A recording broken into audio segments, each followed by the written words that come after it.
tough shots, really tough shots. And their tempo is 25th in the country. It's the fastest in the league. They're much faster at home too. So our ability right now to be able to make them play against a set defense, see bodies, not get early points. They shoot it probably in the first 6 seconds more than anybody else in the league. So we have to be really on point, and we have to be great with our transition defense. And then we've got to, in game one, we did a really effective job scoring the ball. We had a really high points per possession. You're going to have to do that against good offensive teams. Now, obviously, there are going to be some times where guys may struggle offensively, like in the last game against Georgetown, but the defense always has to be there, right? Yes. That has to be a signature of DePaul basketball. For this group, for sure. Well, really any group, but for this group, sure. That's been our identity, as you know, Zach. And we've been able to beat people when we've been, pretty good offensively, but really good defensively. So that needs to be a staple. We need to lead with our defense here today. It's going to get tested. This is a good offensive team. They've got great matchup problems for you. They've got one of the best scorers in the Big East, if not the best scorer in the Big East, in Carroll, number 12. So it's going to be a great challenge for us, and I know our guys are ready. Where are they vulnerable that you need to take advantage? Like game one, we've got to be able to play through the paint. We had 31 free throw attempts in game one. We're able to play through the paint and get deep touches with some of our post guys. And when they trap, we were able to make pretty good reads for the most part. So that's got to be great. We also have to strike in transition when we have opportunities there. And then when we don't, they've got to be able to, we've got to be effective in making them guard us. You've been very proficient at home in Big East play. Why has that eluded you guys on the road? What needs to happen in order to get off that schneid and pick up a win? We just have to, we have to you have to be really good on the road. You have to be able to sustain an effort. And obviously we won at Wichita State, but we have not won in league play. The margin for error is really small in this league, home or road. We've seen that. And you just have to be really good. So we just got to keep pushing forward and continuing to grow and try to be as good as we can here on the road. Best of luck. Okay. Thanks, Zach. That's DePaul head coach Chris Holtmann as the Blue Demons get set to take on the Xavier Musketeers here at the Cintas Center in Cincinnati. Let's get right to the starting lineups. We'll begin with Coach Holtmann's Blue Demons, a record of 12-9, 4-6 in Big East Conference play, but still looking for that first road win in league action. The Demons go with a three-man backcourt of Layden Blocker as the point guy, a 6'2", 185-pound junior from Little Rock, Arkansas, who averages 12 points per game, nearly 4 assists per contest, 2.5 rebounds per game, and just about 2 steals per contest. He had 18 points in the first meeting with Xavier at Wintrust earlier this month. CJ Gunn, part of that three-guard alignment.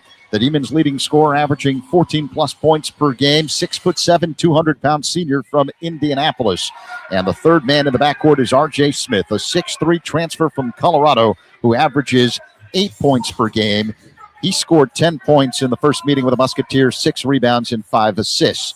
Up front for DePaul, the stretch four is Théo Pierre-Justin, a 6'10" sophomore from France. And manning the middle, MJ Benson, 6'8" senior from Mount Vernon, averages 10 points per game and 7 rebounds per contest, a transfer from Missouri State in his second season with the Blue Demons. For Richard Pitino's Xavier Musketeers, a record of 11-10, 3-7 in Big East play. A traditional two-man backcourt featuring Malik Messina-Moore, a 6'5", 200-pound senior transfer from Montana, who is 7th in the Big East in assists, averaging 4 per game. He also averages nearly 11 points per contest. The off guard is All Right, A-L-L, Right, W-R-I-G-H-T. Not making that up. 6'3", 190-pound sophomore transfer from Valparaiso. He averages 7-plus points per game, but shoots it at 46% from three-point territory.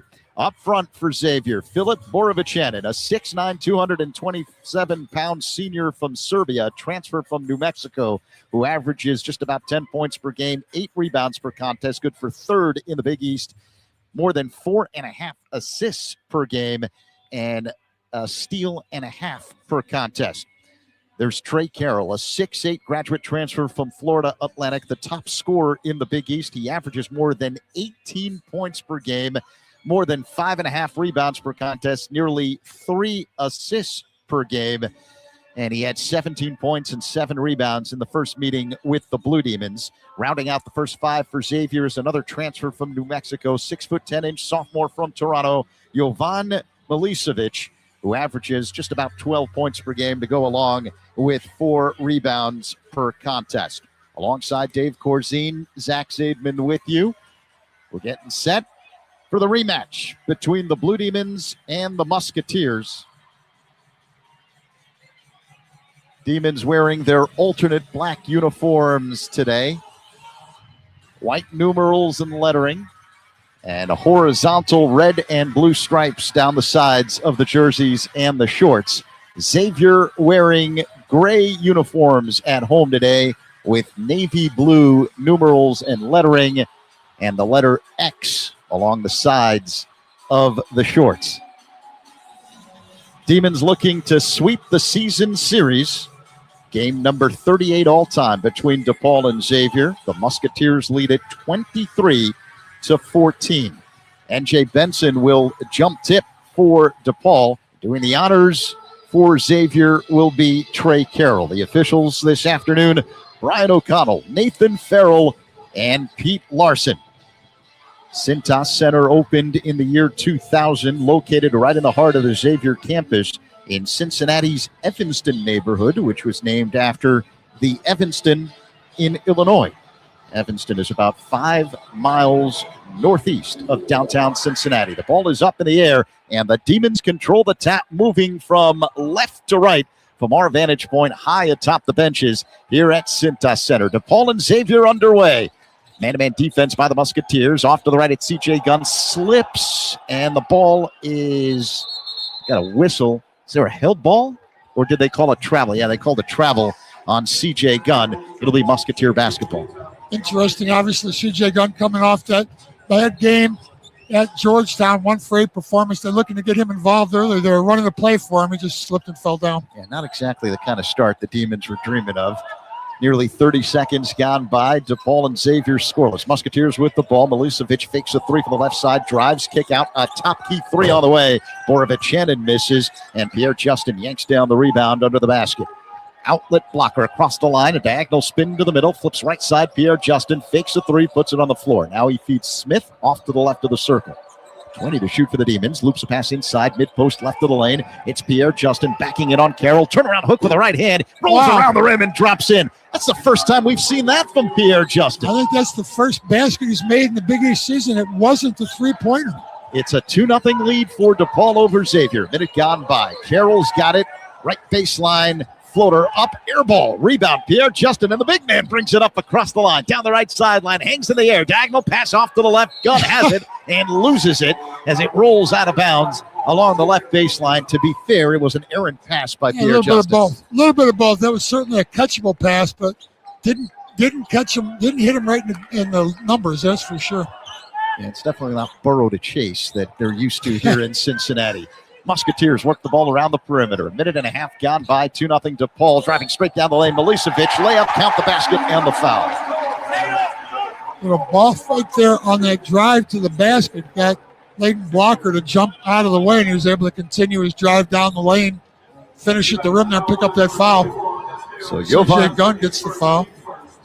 So just watching that replay here on the big screen, there was a tic-tac foul there. C.J. Gunn picked up. Can't blame him for that. I blame him sometimes for getting an early foul trouble, but that didn't seem like he made much contact there. Milicevic misses the free throw. Oh, boy. Grabbing the rebound with one hand, NJ Benson, but he slipped after corralling the ball, and it looked like he hit his tailbone. Gets up slowly, walks back to the other side of the floor. A bruise. Oh, man. He hit it hard.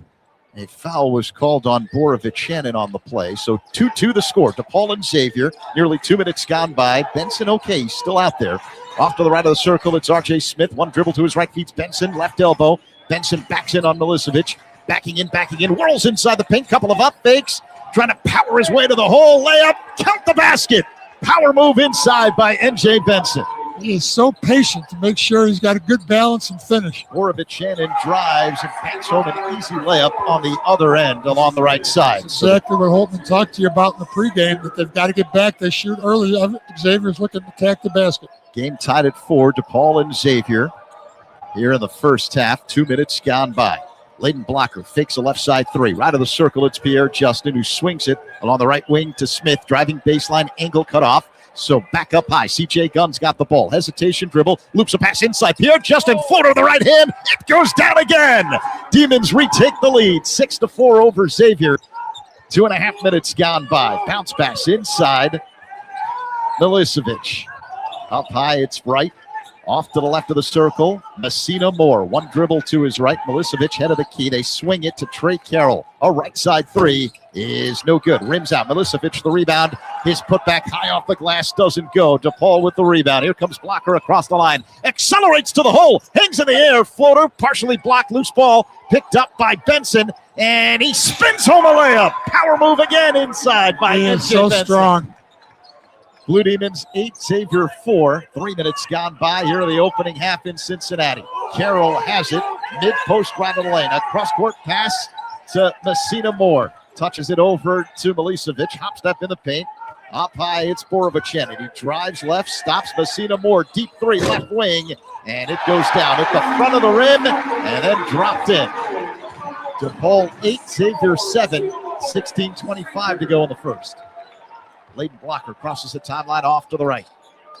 He feeds Pierre Justin, who has the ball knocked away along the near sideline, out of bounds by Trey Carroll. It remains DePaul ball. Substitution for Xavier. 7-footer Pop Njai enters for the first time as Milicevic takes a breather. Njai in there to body up NJ Benson inside. Yeah, you're right. They got to keep him off the boards. He's already got 2 offensive putbacks. 8-7 the score. DePaul on top of Xavier. 16-18 remaining in the first. There's a delay because the shot clock is still stuck at 30. And it should definitely not be 30. Demons will take the 30, but that's They moved not it to right. 20. Now, Brian O'Connell there at the scorer's table, the official. All right, so 20 to shoot when the Demons put it in play in the front court along the right sideline. CJ Gunn will trigger in. Borovic will defend the inbound passer, Gunn. Gunn holds the ball chest high. He flips it near the midcourt stripe off to the right. Layden Blocker. Right wing behind the arc, Pierre Justin. Chest pass head of the circle, Gunn.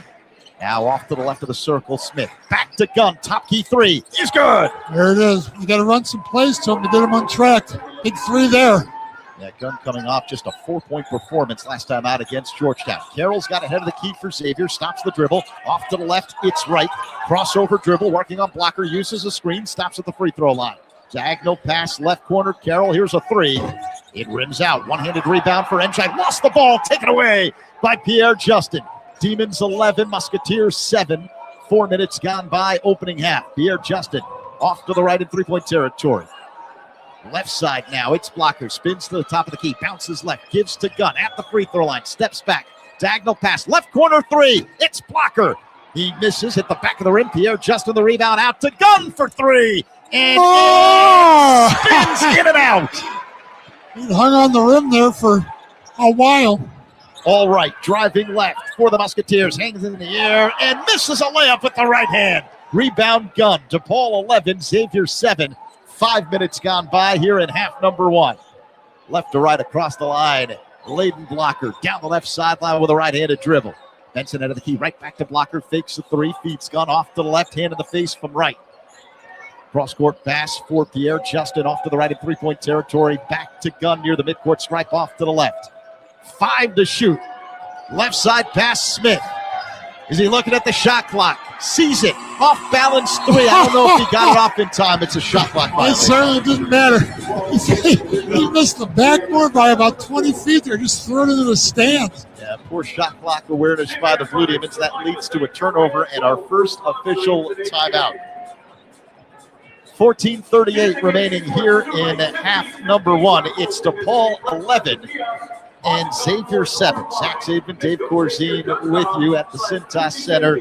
David Abbott, our engineer, making sure we plaster the speakers of your radio as well as all of your smart devices. And Dave, Guess what? It's time now for the Pepsi Who's Hot segment, and you have brazenly changed the rules of the game. It's now about who you think will be the hottest player of the game. I like to put a little pressure on myself, and it's worked out pretty well. Last time I had Brandon Macklin that ended up having one of the best games of his career, 19 points in the loss to Georgetown. I feel like I'm cheating a little bit now because I'm going with Pierre Justin. Want to try that again? Pierre Justin. There you go. I'm going with him. He had 2 inside buckets there in the lane early already. I went with him 2 games ago. I went with him. He came up with only 2 points for me, but I think he's already at 4, and I feel like he makes a couple of those inside shots. He's been shooting the perimeter jumpers a lot better. The 3-point shot's been going down for him. So I'm looking for Teo to have a big game today. Yeah, earlier this month at Hinkle Fieldhouse, he tied his career high with 12 points against Butler, knocking down 4 trays. Last year, his best game as a freshman came against Xavier, where he scored 8 points here in Cincinnati. Pepsi Zero Sugar. It's bold, refreshing, and made for moments like this because game day deserves Pepsi. The Demons haven't won a Big East Conference road game since March 5th of last year at Providence. Now, DePaul has played well in conference action. They've already equaled their victory total from all of last year in league play, coming in today with a record of 4-6, but those 4 wins all coming at home. Demons have played in some tough road venues in the Big East this season. A loss at St. John's, a loss at number 4 UConn. I mentioned the Hinkle Fieldhouse loss to Butler. Demons lost at Georgetown last time out, and they also lost a nail-biter on New Year's Eve at Villanova. So they've been close. They've been knocking on the door. It's time to kick the door in. Yeah, this is not the same team and the same program that we have been watching for the last few years as far as just hoping somehow we'd stay competitive and get a victory once in a while. But this is a team that's come out and competed night in and night out, and I feel when we come into these games, we have a chance to beat any team in the league. We have to go out and prove it. We still haven't done that on the road, and that's the next step is you're learning to win, and we are learning to win. We got a program here. Guys are building. Obviously, Coach Holtman's building a program here with guys in his pro. We've got 3 guys returned from last season that are geared up here to have a better year this year. And first you win at home, and then you learn how to win on the road. And right now, obviously, we've got a good home record going and a good streak going at home, but we need to take that next step here, break the ice. And I think once you get that first road win, they come a little bit easier after that. But they're never easy on the road, especially in the Big East.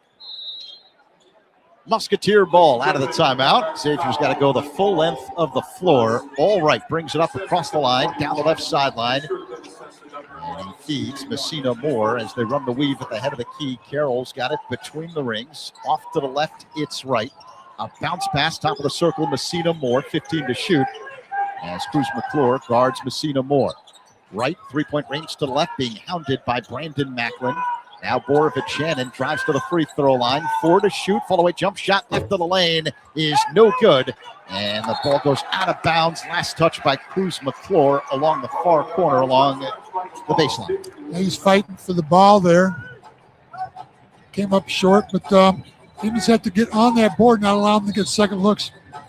DePaul 11, Xavier 7. 14 minutes to go here in half number 1. Musketeer ball, head of the key, Borovic-Shannon. Hard dribble with the right hand. Now between the legs with the dribble.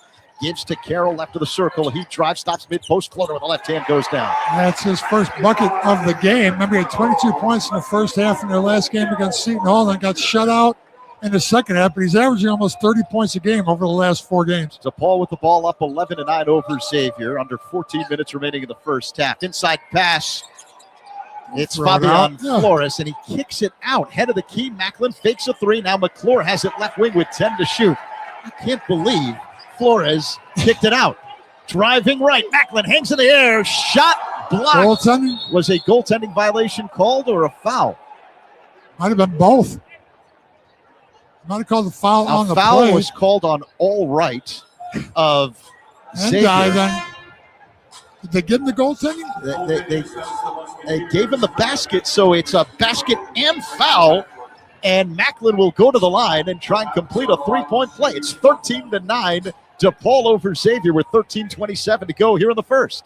Again, Brandon Macklin reports into the game and makes something happen. He's got a chance for a 3-point play. He never even hit the rim. He misses the free throw at the back of the rim, and the rebound is taken down by Borovic-Shannon. Gives to Messina Moore. Deep three for the left wing, no good. Borovic-Shannon the rebound, right of the lane, kick out in the corner. It's Milicevic back to Borovic-Shannon. Layup, shot blocked. Demons come up with a loose ball. Flores has it, and he's fouled.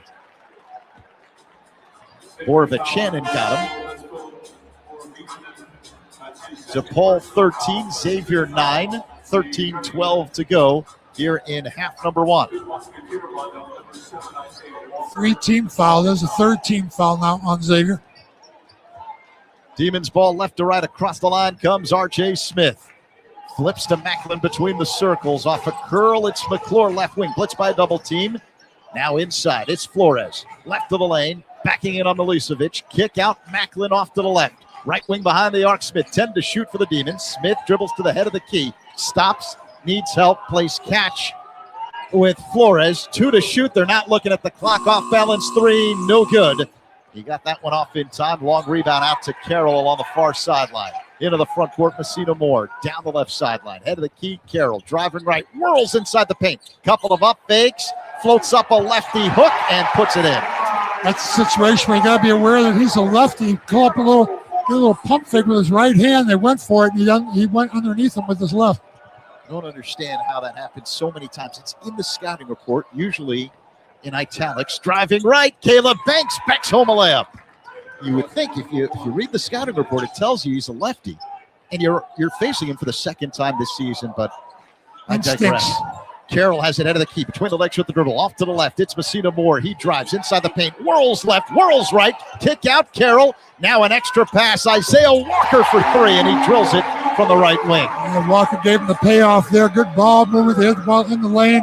Had the defense sucked in and back out and over to the open man for the 3. So it's a 1-point game. DePaul 15, Xavier 14, coming up on 11 and a half minutes to go in the first. Demons work the ball around the perimeter. Macklin's got it at the top of the circle. Off to the left, Caleb Banks. He'll launch for 3 and knock it down. All right. Caleb just with the drive down the lane with the bucket a minute ago. Gave him a little confidence. Knocks down to 3. At the head of the key, Milicevic for Xavier. Fakes the 3. Drives. Reverse pivot. Fall away. Won't go in the paint. Got himself a wide open look there. Demons come up with a rebound. Dave, R.J. Smith has it. 18-14 the score. DePaul on top. Coming up on 11 minutes remaining. Half number 1. Head of the key. Banks holds the ball over his head. Flips to Flores. Left of the circle. Hands off to Smith. 3-point range to the left. Diagonal pass up high. Banks. 10 to shoot for the Demons. Loops a pass. Free throw line extended. Left side. Flores. Gives to Macklin. Off to the left in 3-point territory. Loops a pass inside. Flores. A two-handed dunk. Excellent lead feed by Macklin to the big man Flores. Timeout. Blue Demons on top, 20-14 over Xavier. 10:48 remaining here in the first half. Boy, DePaul is cooking offensively. Macklin just continues to impress me again. He's so tough to defend as he comes off those screens. He's strong. He's able to finish on his own if he takes it to the basket, or if the big man switches over at all to help out defensively. He's got to be as good as anybody in the country. And that little alley-oop pass up at the rim, you see both Benson and Flores able to grab that and finish up pretty easily. We talked a little bit earlier about Flores not shooting a jumper, but he had the ball right there almost point blank and passed it back out. That time with a nice lob pass, he finishes with the dunk. Hey, Blue Demon fans, when it's game day, make Pepsi Zero Sugar your drink of choice. It's bold, refreshing, and made for moments like this because game day deserves Pepsi. Proud partner of DePaul Athletics. Demons are 9 of 13 from the field. So doing the quick math here, you carry over the 1. It's about 70% shooting, Dave, from the floor, including 2 of 5 from 3-point territory. It's all going right for DePaul. Defensively, the Demons holding this excellent Xavier offensive team to 6 of 16 shooting early. That's 38% from the floor. Well, again, as Coach Holtman talked about in your interview with him before the game, they've got to be aware of transition defense. You've seen Xavier come down off either misses or makes and look at early offense. Again, as Coach Holtman talked about, they may lead the country in getting shots off within the first 6 seconds of a shot clock. So they're coming down looking to score immediately. You've got to have that initial defense set up to stop the fast break and then build out from there. You got to get back in the lane, although they're looking to pull up for threes, so you need to find your man. If you make or miss on the offensive end, it's a sprint back to match up with your man on the other side. Holtman talked about this difficult stretch that the Blue Demons are in. 3 of 4 on the road. It started last time out with a loss at Georgetown. Another road game here today at Xavier. Demons return home. Tuesday night they play number 25 St. John's, so one of the top 2 teams in the Big East. And then the Demons head back on the road next weekend. They face Providence. So when you have an opportunity against a team that you feel like you have an advantage against, and I think DePaul feels it has the advantage because of the defense against this Xavier team, regardless of where you play, you've got to find a way to pick up that W. We talked about they've got a 4-game winning streak at home. Now we're looking for our first road win. You talk about a tough stretch, but what an opportunity for us to get ahead of the game a little bit. We're 4-6 in the league after losing that Georgetown game. But Georgetown and Xavier, both teams that we beat at our place, and then again a tough game against St. John's. But you talk about it being a hard 3 out of 4 road games. All 3 of those road games on paper are games that we could theoretically, not theoretically, we were actually competitive. We already beat these 2 teams at home. We have a chance. If we at this middle of the pack stretch here of teams that we're playing, we're not playing UConn. We've already done that twice. Got 1 game against St. John's, and we played Villanova. So these teams here now, more of the middle of the pack teams that we could be competitive about. This is a chance for us to move up in the conference standings. Xavier now facing full court DePaul pressure out of the timeout. Demons have 4 guys in the backcourt, kind of face like a diamond shape, and now they drop back as Borovic brings it into the front court down the right sideline. Plays catch. 1-3-1 zone here now defensively for the Demons. Yeah, out of the timeout, giving Xavier a different look. Isaiah Walker head of the key. Messina Moore now off to the right in 3-point territory. 10 to shoot. Messina Moore, deep 3, head of the key. It goes down. They're not shy. Again, Coach Holtman talked to you about that before the game, that they take a lot of tough shots, but they go in. So it's a 20-17 lead for DePaul coming up on 10 minutes to go in the first. Stevens with a basketball, head of the key. Banks, hands off to Blocker, left of the circle. Blocker, hard dribble, the right hand. Macklin, head of the key. Jab step, right, drives, left. Alley-oop, catch, jam! MJ Benson came flying in for the right side. I'm telling you, I don't know who would do it better than Brandon Macklin. Messina Moore misses a 3 for the left wing. Chasing the rebound, McClure, and he gets pushed out of bounds in the near corner. He's okay. It'll be DePaul basketball after a foul was called on Milicevic. If you're a big guy now in today's game, you're not going to get a lot of post-up opportunities, unfortunately, but you love being in a pick-and-roll situation with Brandon Macklin going to the rim. He's able to find you. Blue Demons 22, Musketeers 17. 9:43 to go in the first. Demons work the ball around the perimeter. Macklin has it out of the key. Off to the right, it's Caleb Banks. 15 to shoot. Banks hard dribble with the right hand. Gives to Macklin, top of the circle. Stops the dribble. Blocker has it off to the right, ball knocked away. Picks it up under 10 to shoot. Blocker drives. Pull up, jump from the free throw line. Goes down. Layden Blocker, high degree of difficulty there. DePaul 24, Xavier 17. 9:20 to go in the first. Musketeers working around the perimeter, right to left. Now head of the key, it's Milicevic. Off to the right. It's Roddy Anderson, the third. He drives, angle cut off, gives to Borovic at the free throw line. Inside Milicevic, turnaround jump, doesn't go. Foul called on Brandon Macklin. Yeah, Brandon Macklin was in a mismatch under there. They're switching pretty much everything defensively, as most teams do nowadays. But you take advantage if you can get a big guy underneath matched up against the guard, and that's exactly what happened there. Milicevic down low just overpowered Macklin. He stops him from getting the shot, but puts him at the free throw line. First free throw on the way for Milicevic goes down. He's a 6'10 sophomore from Toronto, joined Richard Pitino. They were together at New Mexico last year. Milicevic, dual Serbian and Canadian citizenship, coming off of a 16-point game last time out at Seton Hall. He's averaging more than 16 over his last 5 games. 24-18 the score. DePaul on top. 9:06 remaining in the first as Milicevic misses the second free throw and Caleb Banks grabs the rebound for DePaul. Into the hands of Layden Blocker across the line off to the left with a right-handed dribble.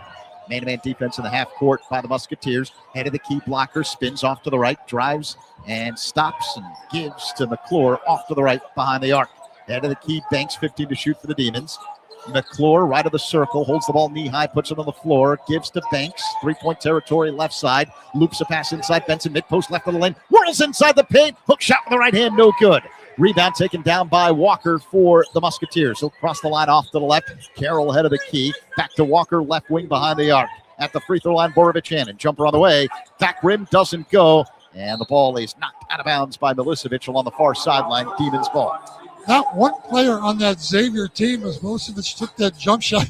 Every one of the other four players were going the other direction, back defense. And one player on the rebounds, going for rebounds, and that shows up in the stats right now. Blue Demons with a 13-7 lead, rebounding, almost a 2-1 margin.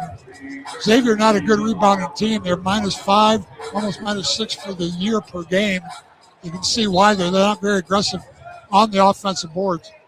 Pierre Justin back in. Banks gets a breather for DePaul. Blue Demons with the basketball up 24-18 over Xavier, approaching 8 minutes to go in the first half. Pierre Justin right of the circle. Gives to Macklin in the corner.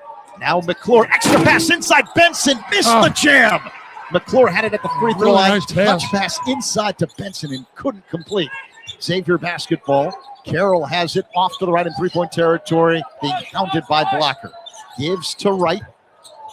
Steps back and has the ball knocked away on an interior pass. Blocker takes it away for DePaul into the front court. Right side McClure. A three on the way. That's no good. And the long rebound out to Carroll of Xavier. He'll race into the front court straight away. Between the legs with the dribble. Whirls left, whirls right. Has the ball knocked away out of his hands. They say it was last touched by Pierre Justin of the Blue Demons. And that leads to an official timeout. 7:38 to go. First half. DePaul 24. Xavier 18. Zach Saban, Dave Corzine with you high above the court here at Cintas Center. Demons shooting better than 60% from the field, while the Musketeers are shooting 37% from the field. Rush is proud to be the official health system and healthcare provider of DePaul Athletics, driven by discovery, innovation, and a deep responsibility for the health of our communities. Rush is a national leader in outstanding patient care, education, research, community partnerships, and empowering a new generation of healthcare providers. Visit rush.edu for more information and to find a location near you. It is frigid outdoors today in Cincinnati. I believe it was 15 degrees when they tipped off here at the Cintas Center. Thank goodness we are indoors. It is not fun. I feel like every state from the Midwest to the East Coast is dealing with some awful weather over the last week plus. Yeah, well, not much difference between here and D.C. We just came out of Georgetown. They had the snows. Not really prepared as well as Chicago or some of the cities that are more accustomed to that snowfall, but we had a tough time. A bus got stuck in the snow there in Georgetown, getting from the airport to the hotel. We almost made it. We were about 100 feet from the hotel, making that last turn, and couldn't quite get through the turn. Finally, we got it going, got there, but they're not very good at plowing the streets in this type of weather. And down in Cincinnati, a little bit better, almost the same amount of snow. Looks very similar. A lot of snow across the whole country. The sound of the wheels of the bus spinning in Washington is etched in my mind. It's something like this, right? Is that I wanted to get up there in the driver's seat and get the bus right. Forward reverse. Come on, get it rocking. Get it rocking. We had the whole team on the bus rocking their bodies, trying to give it a little momentum there. But and we finally did get around that corner. All 5'8" of me, not enough to influence any kind of change. Out there in front, pulling a little bit. Yeah, I wish you would have taken one for the team and decided, guys, you know what? I got it. Gotten out of the bus, walked over to the back, and used your brute strength. What? I mean, you were an enforcer back in the day, right? You still have a little bit of that ego. Let's not talk about my strength at this point. That's pretty sad. Yeah, I'm working on my body weight squats, so. I don't know if I'm ready to start pushing buses anymore. Dave, I appreciate the visual you've given the listening audience here this early in the day, but you never know what you're going to hear on DePaul Radio. 7:38 remaining here in the first half. It's DePaul on top of Xavier, 24-18. The Blue Demons have never trailed. DePaul is challenging the play. Now, they challenged. I wondered about that. I thought for sure it went off a Xavier player there. But I didn't see anybody talking about a challenge. Now, did they make a ruling? I didn't hear Brian O'Connell but he did he point in DePaul's direction? I believe he did, so it'll be Blue Demons ball. If unless I'm blind from way up here. Xavier's already down the other side.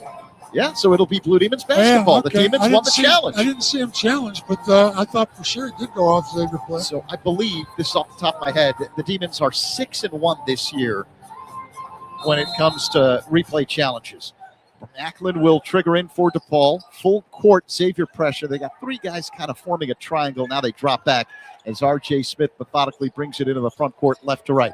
Demons 24, Musketeers 18, 7.5 minutes to go before halftime. Blocker head of the circle, blitzed by a double team, gives right side for Smith, extra pass. Pierre Justin knocks down a tray from the corner. My man going to be hot today. He's got 7. Into the front court, Milicevic, head of the key. Off to the left, it's Carroll, being hounded by Smith. Back to Milicevic, top of the circle. Off to the right, it's Messina Moore. Milicevic, head of the key, dribbles left, feeds Walker. Off to the left. Now right side, Messina Moore with 10 to shoot. In the corner, all right, for 3. He knocks it down. 27-21, Demons up by 6. With under 7 minutes to go in half number 1, Leighton Blocker brings it across the line, off to the right.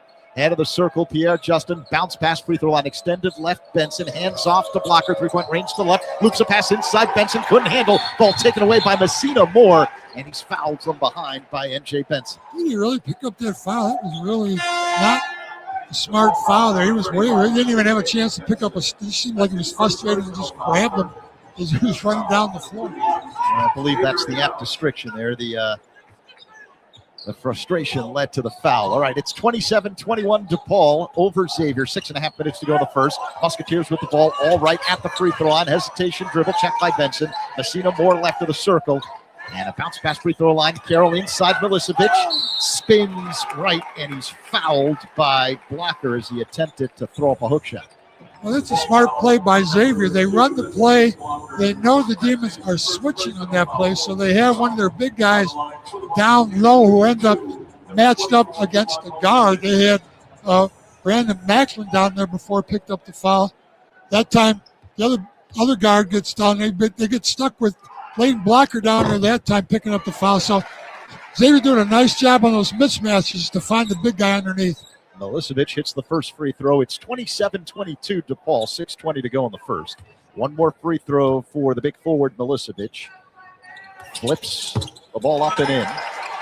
Knocks down both. It's a 4-point game. Demons 27, Musketeers 23. Approaching 6 minutes to go in the first half. Leighton Blocker across the line, left to right, down the right sideline, between the legs with the dribble, working on Messina Moore. Pierre Justin off to the right, Carroll in his grill. Head of the key, it's Gunn. Loops a pass left of the circle for R.J. Smith. 15 to shoot. Smith between the rings. Calls out a set play, gets a screen, veers left, gives to Blocker in the corner. Up high, Pierre Justin, under 10 to shoot for DePaul. Right side Gunn, shakes the shoulders, roams right baseline, lost the ball, picks it up. 2 to shoot, Blocker, top key 3.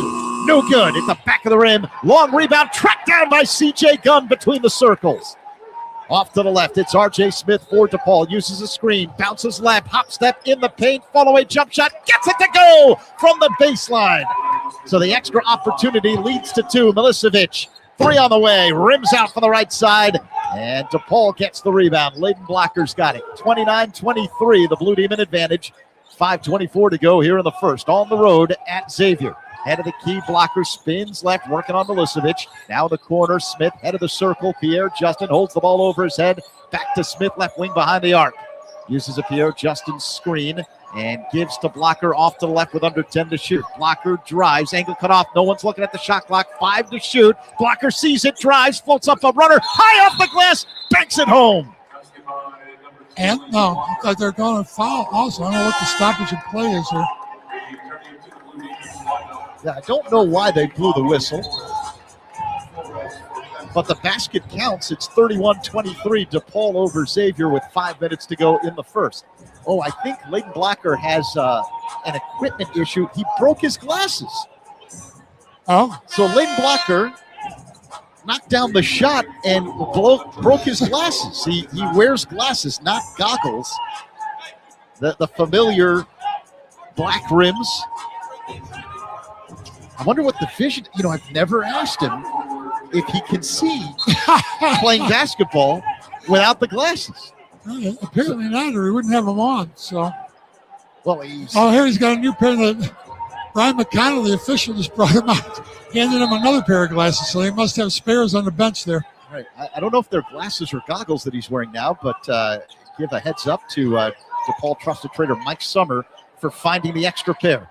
Xavier with the ball. Off to the left. It's Messina Moore. Cross-court pass Walker. Fakes a three. Drives baseline. Hangs in the air. Floor to the right hand. No good. Rebound Walker. Ball knocked out of his hands by Blocker. He can definitely see now. And Blocker will bring it into the front court for the Demons, left to right. 4.5 minutes to go in the first. DePaul 31, Xavier 23.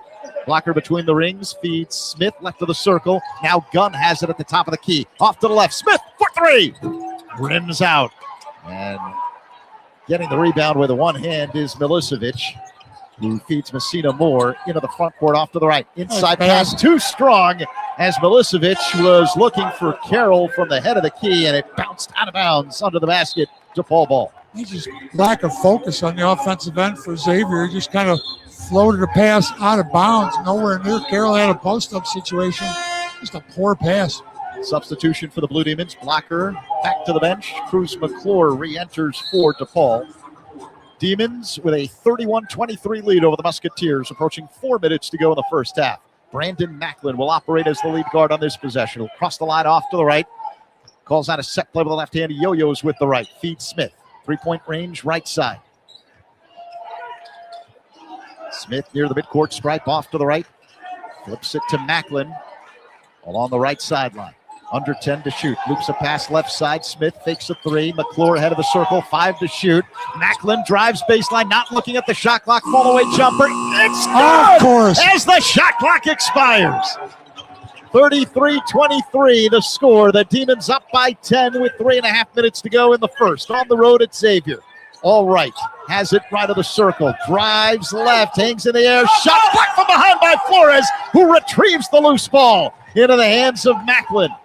Demons into the front court down the left sideline. Macklin behind the back with the dribble. Macklin now at the head of the key. Off to the left, C.J. Gunn. Jab step right. Drives. Right side pass for Macklin. He'll drive to the free throw line in the corner. McClure for three. No good from the left side. And we've got a loose ball foul that's on the Blue Demons. Picked up another foul. I think that's his second foul now. So he's been a critical part of the Demons, both offensively and defensively. They probably have to go to the bench here. 3:05 left in the first half. After this official timeout, Demons on a 6-0 run. And they've got a 10-point lead over Xavier. 33-23 with 3:05 remaining in the first half here in Cincinnati. Blue Demon Nation, help recruit and retain the best student athletes in the Big East and nationally. Make a gift today to the Fund for Basketball Excellence. For more information, visit DePaulBlueDemons.com/give. So if the name All Right sounds familiar, it's because the Demons faced him last year when he played at Valparaiso. He was the Missouri Valley Conference Freshman of the Year last season. 6'3" guard. He was born in Mexico, moved to Missouri at the age of 2. His full name is Andre Allright Vargas. His dad's named Joe. And I bring that up because he has a brother named Always. So he's known as All. His brother's Always. Nothing like parents with a sense of humor, huh? Yeah. And to be fair, the brother's full name is Joseph Always Right, but he goes by Always, just like Andre goes by All. So by choice, I guess. They have an option. They don't have to say that. So they call themselves by their middle names. You got to give the parents credit for being creative there. That's fun. As long as it's not their first name, that would be tough. It's like a boy named Sue. But these guys with their middle names, that they're preferring to be called by their middle names, I guess that means that they appreciate it. Yeah. What's going on in the court here? There's a little car race going on. Yeah, so they have these battery-operated cars. Some of them are SUVs, but little battery-operated ones, and they've got like a little electronic race. What do those are? About a foot, maybe about a foot long. These little cars, yeah. RC cars, right? Radio-controlled cars. Yeah. They're having a race out there. Pretty exciting. Yeah, if you want to do the play-by-play for that, feel free. We have a little bit of time here, I'm told, by figure eight course set up there. Yeah. Right now, there's an SUV that kind of looks like a Jeep, and it has won the race. It looks like when we were going through D.C. there, remember they had all those black SUVs. There's, I don't know who was coming in, some type of celebrities or VPs were coming in and out of the airport there, but we were waiting to get our flight. We had a long run of black SUVs. They're coming in and out. Somebody was important inside. Yeah, there's some international dignitaries that landed in our nation's capital. So, yeah, they needed the whole SUV. I don't think there's another SUV that was left that wasn't used in the greater Washington, D.C. area for the dignitaries that were headed for our nation's capital. All right, back to basketball here in Cincinnati. 3:05 remaining in the first half. DePaul with its biggest lead of the game, up 33-23 over Xavier. And it'll be Musketeer ball after the foul on Macklin. Xavier's got to go the full length of the floor, right to left. Roddy Anderson III brings it into the front court down the right sideline, flips to Borovic, who has a three-point range to the right. He dribbles to the top of the key, a bounce pass Carroll, left of the circle. Head of the key, Njai, now between the rings. It's Messina Moore off a curl, Carroll, top of the circle, working on blocker, drive, stops. His jumper from the free throw line doesn't go at the back of the rim and is rebounded by McClure for DePaul. Low percentage shot. The Demons will take that. DePaul on a 6-0 run. It's been nearly 4. Oh, and a steal for Xavier. They knock the ball away. Alley-oop. Borovic catches under the basket and kicks it out. Jumper on the way by Anderson. Oh, they survived that turnover. They almost had a turnover at the top of the floor there. Go for a layup. They got back defensively. Nice job. And Anderson missed the jumper from the left of the lane. So Demons in the front court. Blockers got it between the rings. Coming up on 2 minutes to go in the first half. DePaul 33, Xavier 23. Gunn at the free throw line. Follow away jump shot on the way. He got it. Rattles it home. Degree of difficulty high for C.J. Gunn on the fall away. DePaul up by 12. Under 2 minutes remaining here in half number one on the road at Xavier. Musketeer ball. Borovic has it off to the right. Carroll in the corner. Long two on the way. It rolls in. Carroll's averaging almost over 28 points a game. That gives him 6 on 3 out of 7 shooting in the first half. DePaul with a 10-point lead, 35-25 over Xavier. A minute and a half to go before halftime. Blocker off to the right three-point territory, uses a screen, bounces left of the circle, blitzed by a double team. So he backs it out near the midcourt stripe. Now Gunn has it off to the right, drives to the hole, loses the ball. It rolls out of bounds onto the basket. Xavier about ball. The third time he's just lost his balance with C.J. Gunn. The floor slippery or what's going on? That's what the third time he just tripped over his foot. Is he making a move to the basket? Yeah, maybe he's a little too eager to make up for the performance last time out. Trying to jumpstart his offense. That's just 4 points. Inside pass, Carroll layup in the air. Banks it home from the right side with a left hand. Yeah, that was pretty athletic finish there with his back to the basket, kind of over his shoulder. DePaul 35, Xavier 27. Approaching a minute to go in the first. Between the circles, Layden blocker.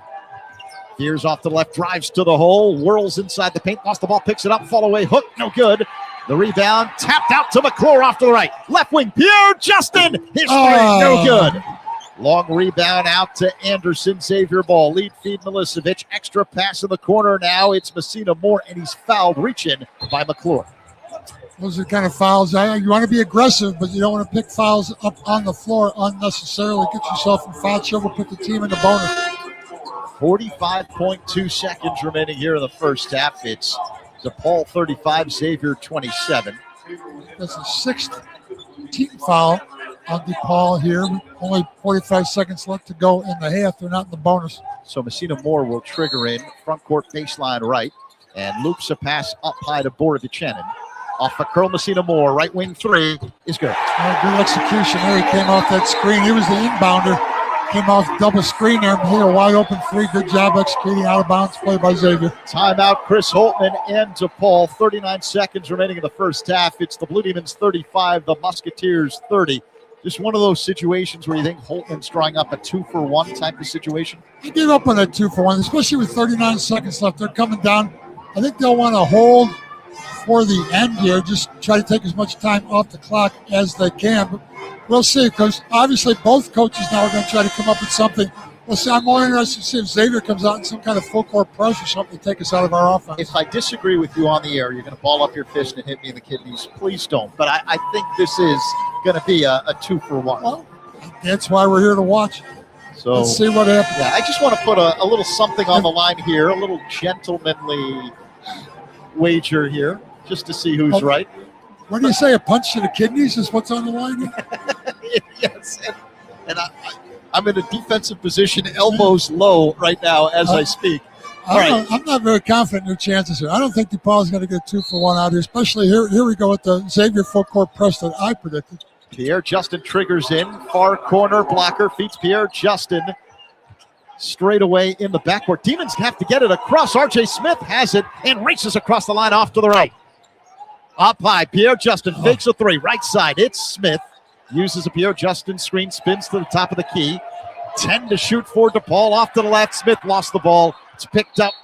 Scrum for it along the far sideline. I saw McClure got his hands in there. I believe Anderson might have for the Musketeers, and they call a held ball. The possession arrow is pointing Xavier's way. We are pretty far away here, announcing from behind the baseline, almost up in the bleachers here. So tough for anyone, let alone Zach as a play-by-play man, to even see who's on the floor there when it's a crowd. Excuse me, they've already changed the possession arrow, so it's DePaul ball. Xavier will have the next possession. You think they're still going to get a 2 for 1 here? Yes, I think they will. No, they will not. All right, Demons ball. Smith has it at the head of the key, and he's bumped by Milicevic. Obviously, that wasn't a popular call here at Cintas Center as the crowd reacts. So now, take away the 2 for 1. The game situation has completely changed. Shot clock off. All right, Coach. Now what do you want to do? Now I think the Demons will hold for the final possession of the first half with 14.9 seconds to go. You weren't in the bonus there. I thought maybe that's going to send them to a free throw line, but here we go. All right, so Gunn to trigger in along the near sideline in the front court. He feeds blocker near the midcourt stripe straight away on the big X logo at center court, and he's now fouled. A foul again? Well, they had a foul to give. Yeah, but why pick up a personal foul? No reason. We weren't potentially scoring there. We had the ball just holding on the free at half court. Well, maybe you take the team out of the offense. I don't know. I'm just guessing. All right, Pierre Justin now has it. 10 seconds to shoot. Gives the blocker near the midcourt stripe. 8 seconds remaining in the first half. Shot clock off. Blocker drives left. Angle cut off. Gunn. Deep left side three. Short. Long rebound out to Anderson. And time runs out on the first half. Demons head into the locker room with the lead. 35-30 at the half here on the road at Xavier.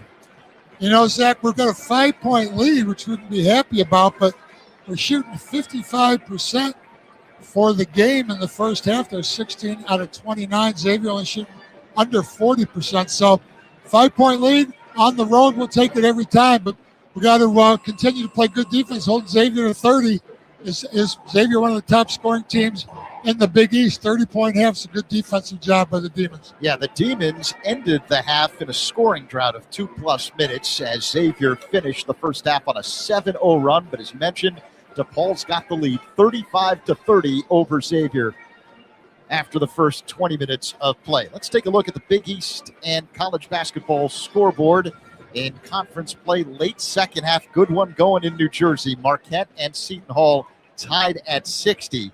Meantime, at Hinkle Fieldhouse late in the second half, Georgetown on top of Butler, 70-64. And later on tonight in Omaha, number 2 UConn plays Creighton. The Huskies are 20-1 this season. The only loss to the number 1 overall team in the country, Arizona. Creighton checks in with a record of 12-9. As we check the top 25 board, a whole bunch of games in progress. Late second half in Blacksburg. Number 4 Duke leading Virginia Tech 64-56. Also in the second half. How about this? 10th rated Houston is leading Cincinnati 60-33. Repeat, 60-33. Also in the second half, Central Florida on top of 11th rated Texas Tech 77-71. In the second half of play in ACC action, number 22 Clemson all over Pitt 62-43. Early going, Boston College on top of 17th rated Virginia 12-9. They are playing in Chestnut Hill. Top-ranked Arizona will visit top rival Arizona State later on this afternoon.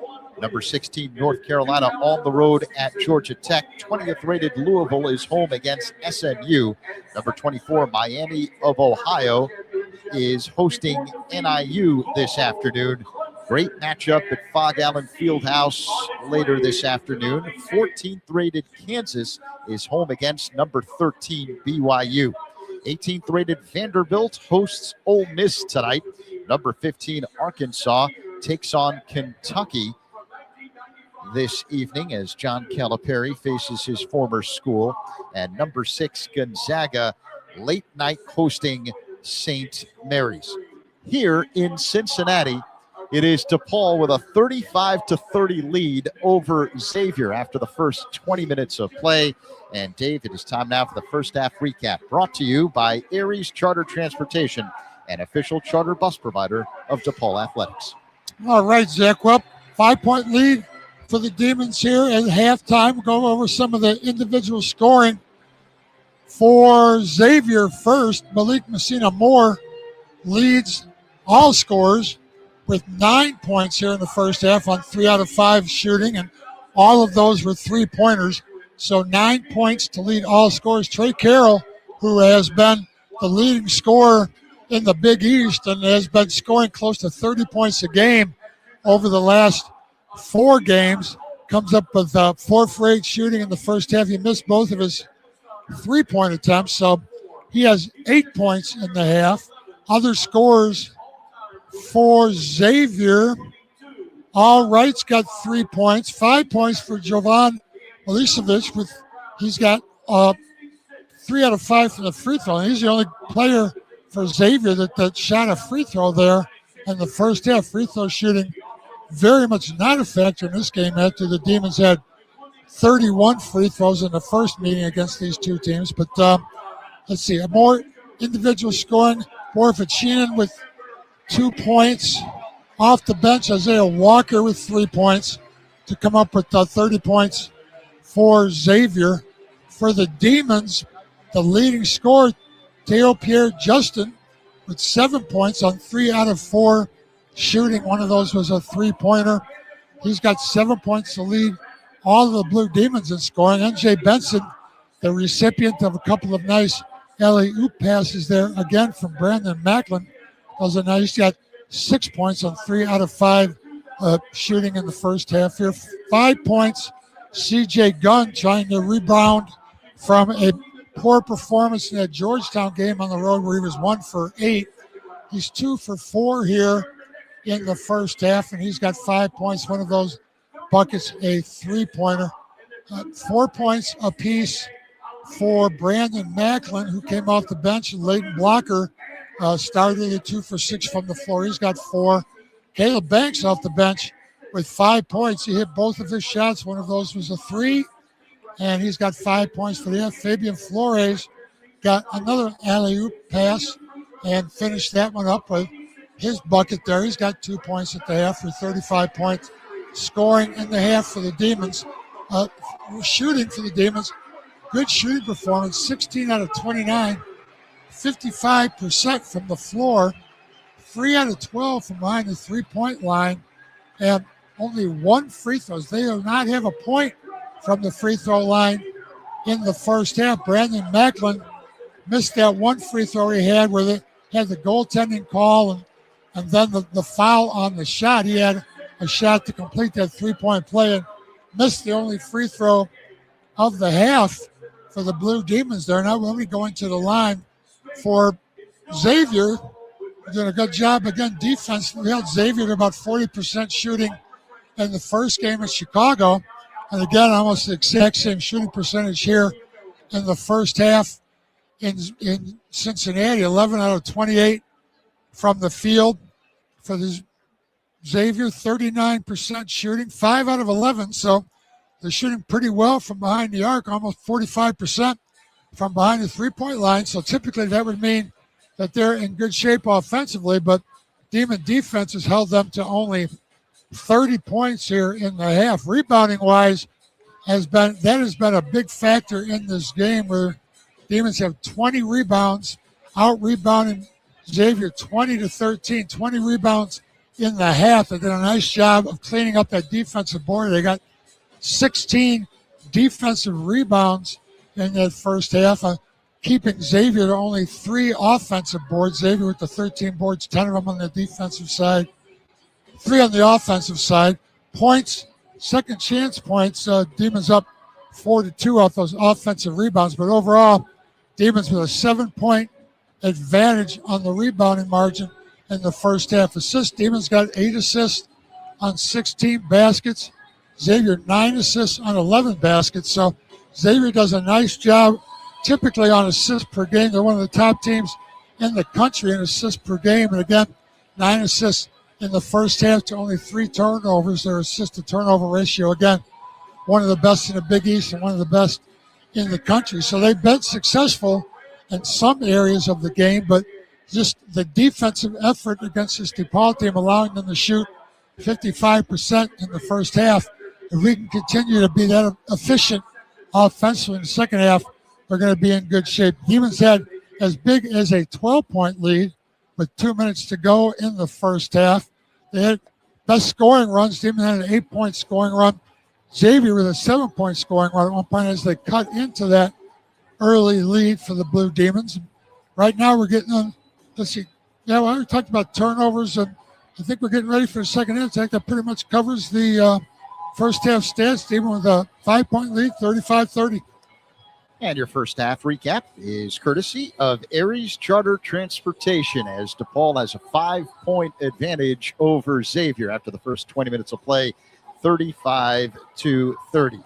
Xavier has been, until recently, one of the more successful programs in all of college basketball.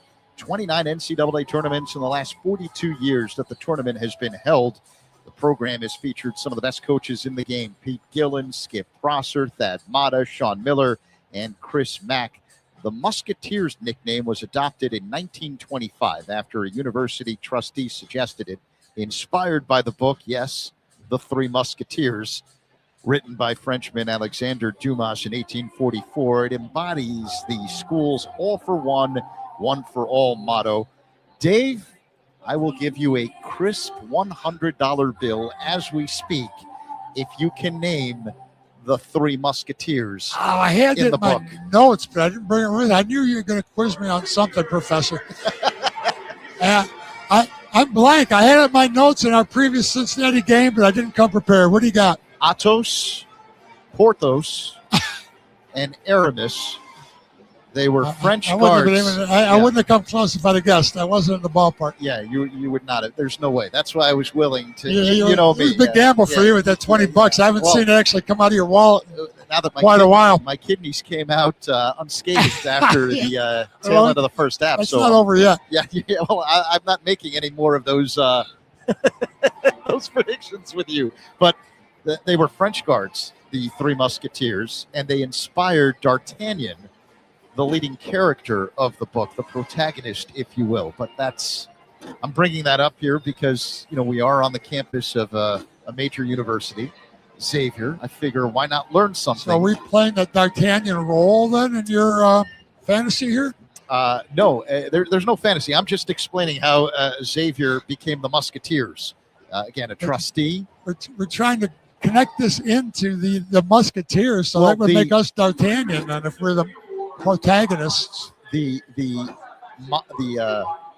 mascot here at Cintas Center is known as D'Artagnan. Yeah. So because D'Artagnan in the book wanted to be a Three Musketeers. Yeah, well, a musketeer. Just a musketeer. Yeah, there were 3 of them. Yeah, there are already 3 of them. I feel like whatever audience we had is now slipping away. Gone, you didn't come here to get a lesson of a French novel from 1844, but it is, and actually, it's a very good book. It's been translated into many languages. I suggest reading it if you have not. How many times have you read that? I've not in a while, but I thumbed up the Cliff's Notes version. I don't know. Sounds like heading into the broadcast. Sounds like you were up late today. last night. Not too late. We had an early start here in the Eastern Time Zone, DePaul and Xavier. All right, let's move back to basketball. Demons had some difficulty near the tail end of the first half. They built as as much as a 12-point lead in that first half, and then the offense kind of went sideways there right before halftime. But the Demons will start the second half with a 5-point advantage, 35-30 over Xavier. Offensively and defensively, Xavier made their last 3 shots as part of that 7-0 run that they went on to cut a 12-point lead to a 5-point lead as we stand here getting ready for the second half. So a little bit of momentum swing in Xavier's favor. But again, Xavier's a team that scores in Big East play 84 points a game, 84 points a game, and they have 30 at halftime. So I know you're the math major, Zach, but 54, that would lead them with 54 points in the second half to put up just to get to their average in Big East play. So obviously the Demons have done an above-average job defensively holding the Xavier team down in the first half. And the way we've talked about the way the Demons approach their defensive effort game in and game out, I see no reason that we can't expect to have the same type of defensive effort in the second half. Yeah, no doubt about it. I think that's the big thing, the calling card. And I talked to Chris Holtman about this on the pregame show. It's got to be defense for this group. And he cut me off and he said, for this group, right, the calling card has to be defense. Every team has a different identity.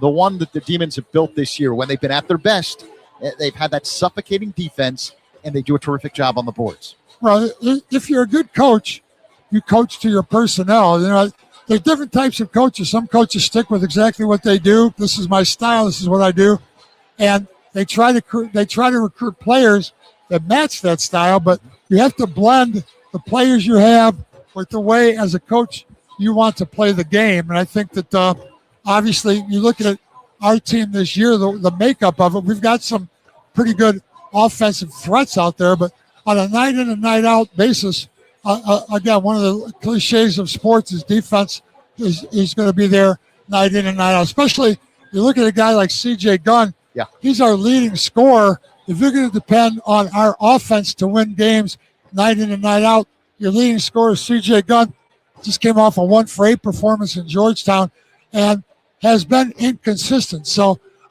you coach offense. The offense is the job of an offensive coach is to get your players in positions to score where they feel comfortable, and then you have to create space for them to get those shots off. And some teams do it as Xavier does, trying to get it in early transition before a half-court defense can be set up. Every coach, every team has a little bit different style, and if you're a good coach, you've blended that with your personnel. Is today the day for the Blue Demons? The day DePaul picks up its first Big East road win of the season.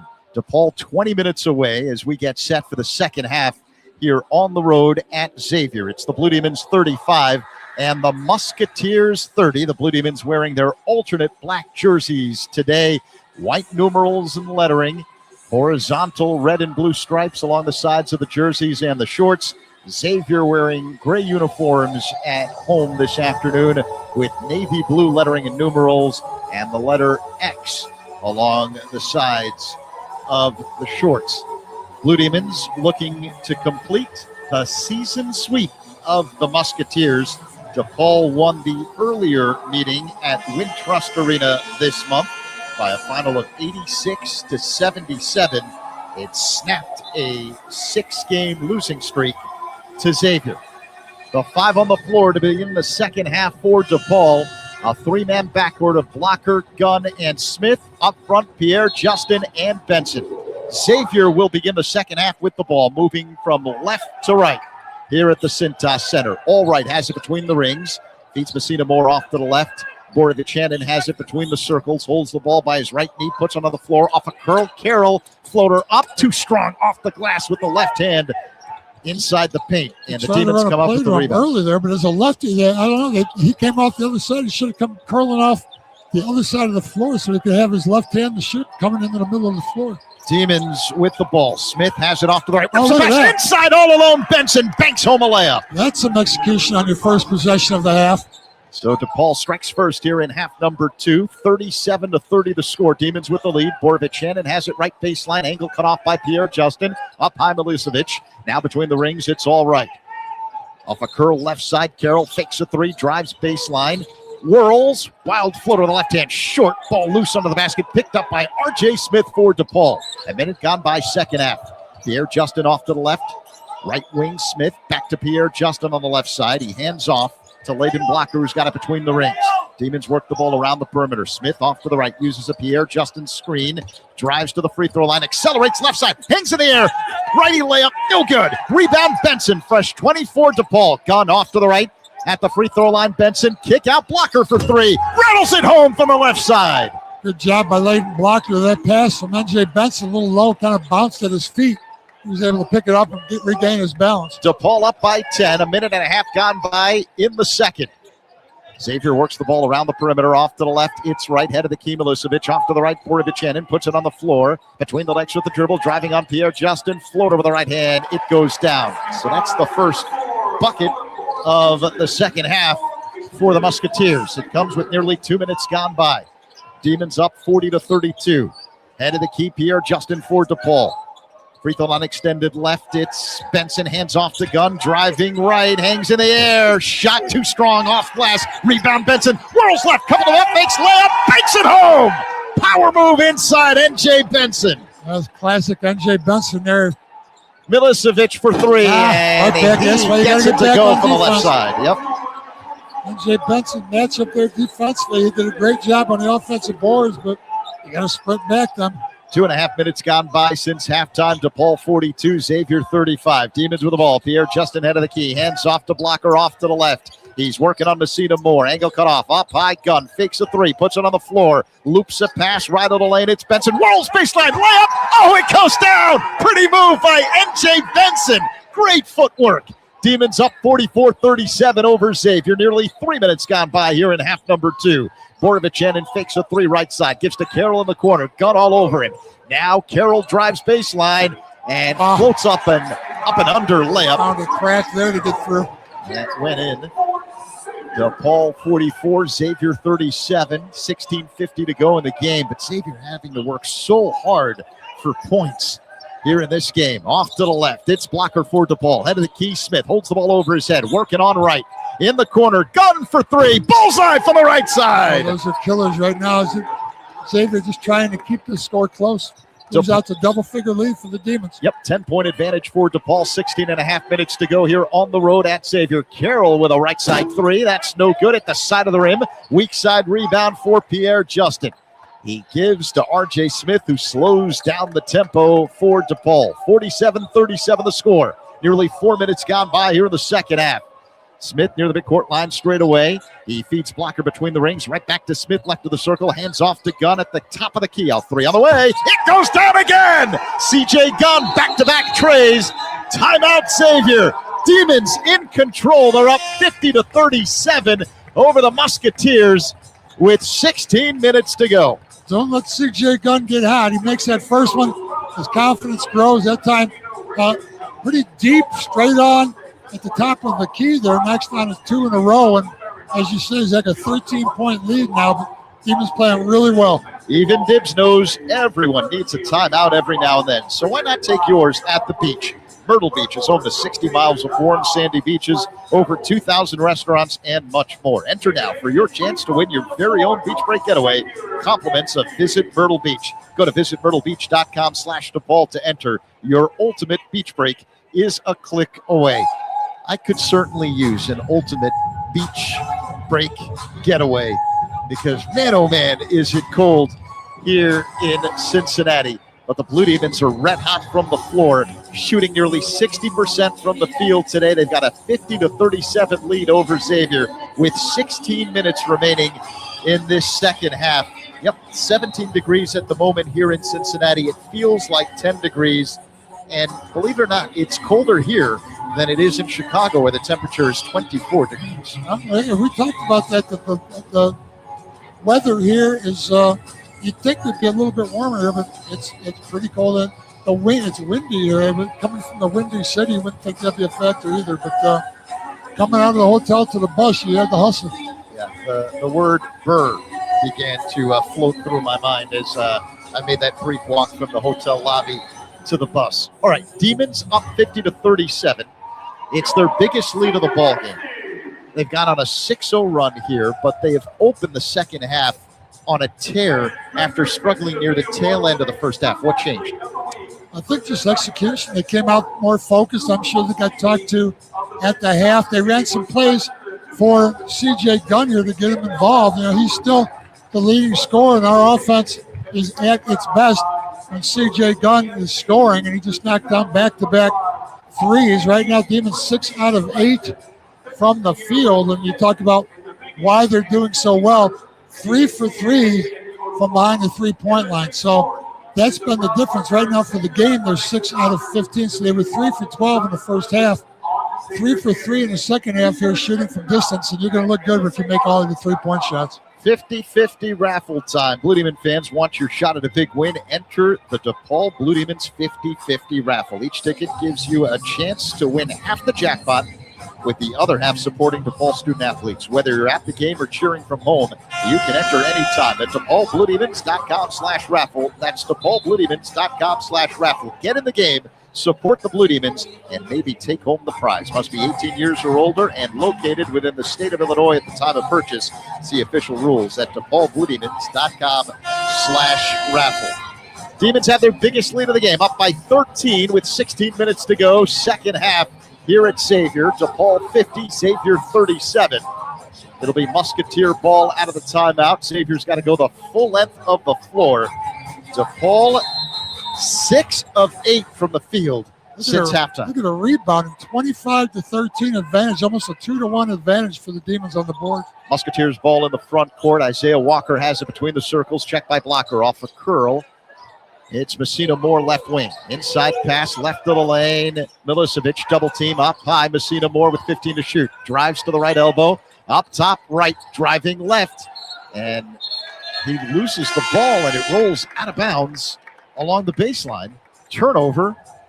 Xavier. I think he was trying to get a pass to Milicevic, but after that drive down the lane there, he was only about 3 feet away from Milicevic. It was tough to get a pass in that type of an area. So that leads to an official timeout. And that's a good time for us to remind you that Disparty Law Group is Chicago's law firm. Disparty Law is the accident and injury law firm that fights hard for you. Just like the DePaul Blue Demons, the Disparty team knows how to win. When you're injured at work or in an accident, remember one name, Disparty Law Group, because Larry wins. So we're situated up high here at the Cintas Center in Cincinnati on the campus of Xavier University. There's a lot happening to our left and to our right that catches your attention, whether it's the student section to our left, the people coming down the aisle to our right.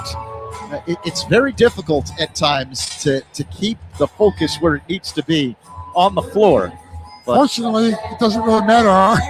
Yeah. We're not as important. Those guys out on the court don't have the distractions that we have right now, even though they've got probably, what's in there, maybe, I'm going to guess 12,000 or so. I don't know what this place is. It's funny you should mention that. So Cintas Center, after the renovations a few years ago, I believe the capacity now is 10,224. It's nearly a packed house, but there are some empty seats in the upper level. Xavier's always a hot ticket because in years gone by, they've had a really good basketball team, and Richard Pitino is trying to get them back to that level again. So, yeah, it's a fun thing to do, and it's warm indoors when it's freezing outside here during this time of year in Cincinnati. But the Demons, again, have been the story. They've been the stars of the show here so far today. 15:39 remaining in half number 2. It's DePaul 50 and Xavier 37. You talked about the rebounding numbers. DePaul has a 25-13 edge on the boards here so far today. I think the other thing that stands out to me is the shooting percentage. You know, the defense the Demons are playing, not a surprise, even though Xavier is one of the more proficient offensive teams in the country. But the fact the Demons are shooting nearly 60% after what we witnessed last time out at Georgetown, that's impressive. It is. And again, that is something that we don't get night in and night out. There's no teams in America that are going to shoot 60% night in and night out. But an efficient offense and putting points on the board consistently has been probably the biggest issue for this Blue Demons team. And not only on a game-to-game basis, but on a minute-to-minute basis where we'll hit dry spells. And and not put points on the board. But again, the motto of this team, Coach Holtman emphasizes, is don't flinch. So when things are going bad, it's a mental effort, mental toughness to fight through periods when things aren't going well, and the Demons are having less and less of those periods as the season progresses. This season as a whole, and as the season progresses here, we're going through this stretch here with 3 out of 4 on the road. We let the Georgetown game get away from us, but so far so good here at Xavier. Demons have to go the full length of the floor. All 5 Xavier players applying pressure in the backcourt. Leighton Blocker has it straight away under the basket. He's working against Anderson. Uses a screen from Pierre Justin, and he'll cross the timeline off to the right. 15 and a half minutes remaining. Demons up 50-37. Off to the right, three-point territory. R.J. Smith up high. C.J. Gunn for 3. He knocks it down again. C.J. Gunn with his 3rd tray in this half. Man, is he feeling it. DePaul 53, Xavier 37. Nearly 5 minutes gone by, half number 2. Carroll whirls baseline on the left side and banks home a tough shot. He's going to be important. If they're going to get back into this game, they're going to have to get Carroll going. He's got 12 now. 53-39 the score. DePaul with the lead. 14:56 to go in the game. Blocker has it left side in the corner. Up high, Gunn. Another 3 on the way. Short. Rebound taken down by Messina Moore. Xavier in the front court. Anderson drives left. Angle cut off. Pass to the middle. Taken away by Blocker. Out in front. And a left-handed slam. Vintage Leighton Blocker playing the role of free safety. Took the pass away and created basketball. It's starting to get serious for Xavier. 16-point game. Fans are sitting on their hands. Basketball's version of a pick 6 for Leighton Blocker. 55-39 the score. DePaul on top. Driving right, Milicevic. Scoop layup short. And the Demons come up with another rebound. N.J. Benson's got it. Coming up on 14 minutes to go in the game. Blocker across the line off to the left. Hesitation dribble. Accelerates to the hole. Kick out. Right corner 3. R.J. Smith too strong. And the loose ball tracked down in the near corner by Isaiah Walker for Xavier. Across the timeline, off to the right. Spins to the middle. Now bounces right, fakes a 3. Milicevic head of the key. Off to the left. Anderson's got it in 3-point territory for the Musketeers. Drives to the free throw line. Now backs it out at the top of the circle. Directing traffic with the right hand. Yo-yos with the left. Uses a screen. Driving on Gunn. Left side. Lost the ball. Knocked away by Benson. Picks it up. Out in front. And he jams it in with the right hand. The Demons turning it up a notch defensively. The crowd here at Cintas Center booing Xavier. Blue Demons up big. 57-39 over the Musketeers. 13:34 to go. You know what's impressive to me? We've been on the road since Tuesday. We played in D.C. We had 2 flights from out to D.C., then back over to here, and been out on the road almost for a week, the longest consecutive time on the road all year long. You'd think we'd be a little bit gassed maybe not being on our home floor, but you had Xavier. They're coming off a road game at Seton Hall, but they got to sleep in their beds the last couple of nights here, and they look like the team that's more tired.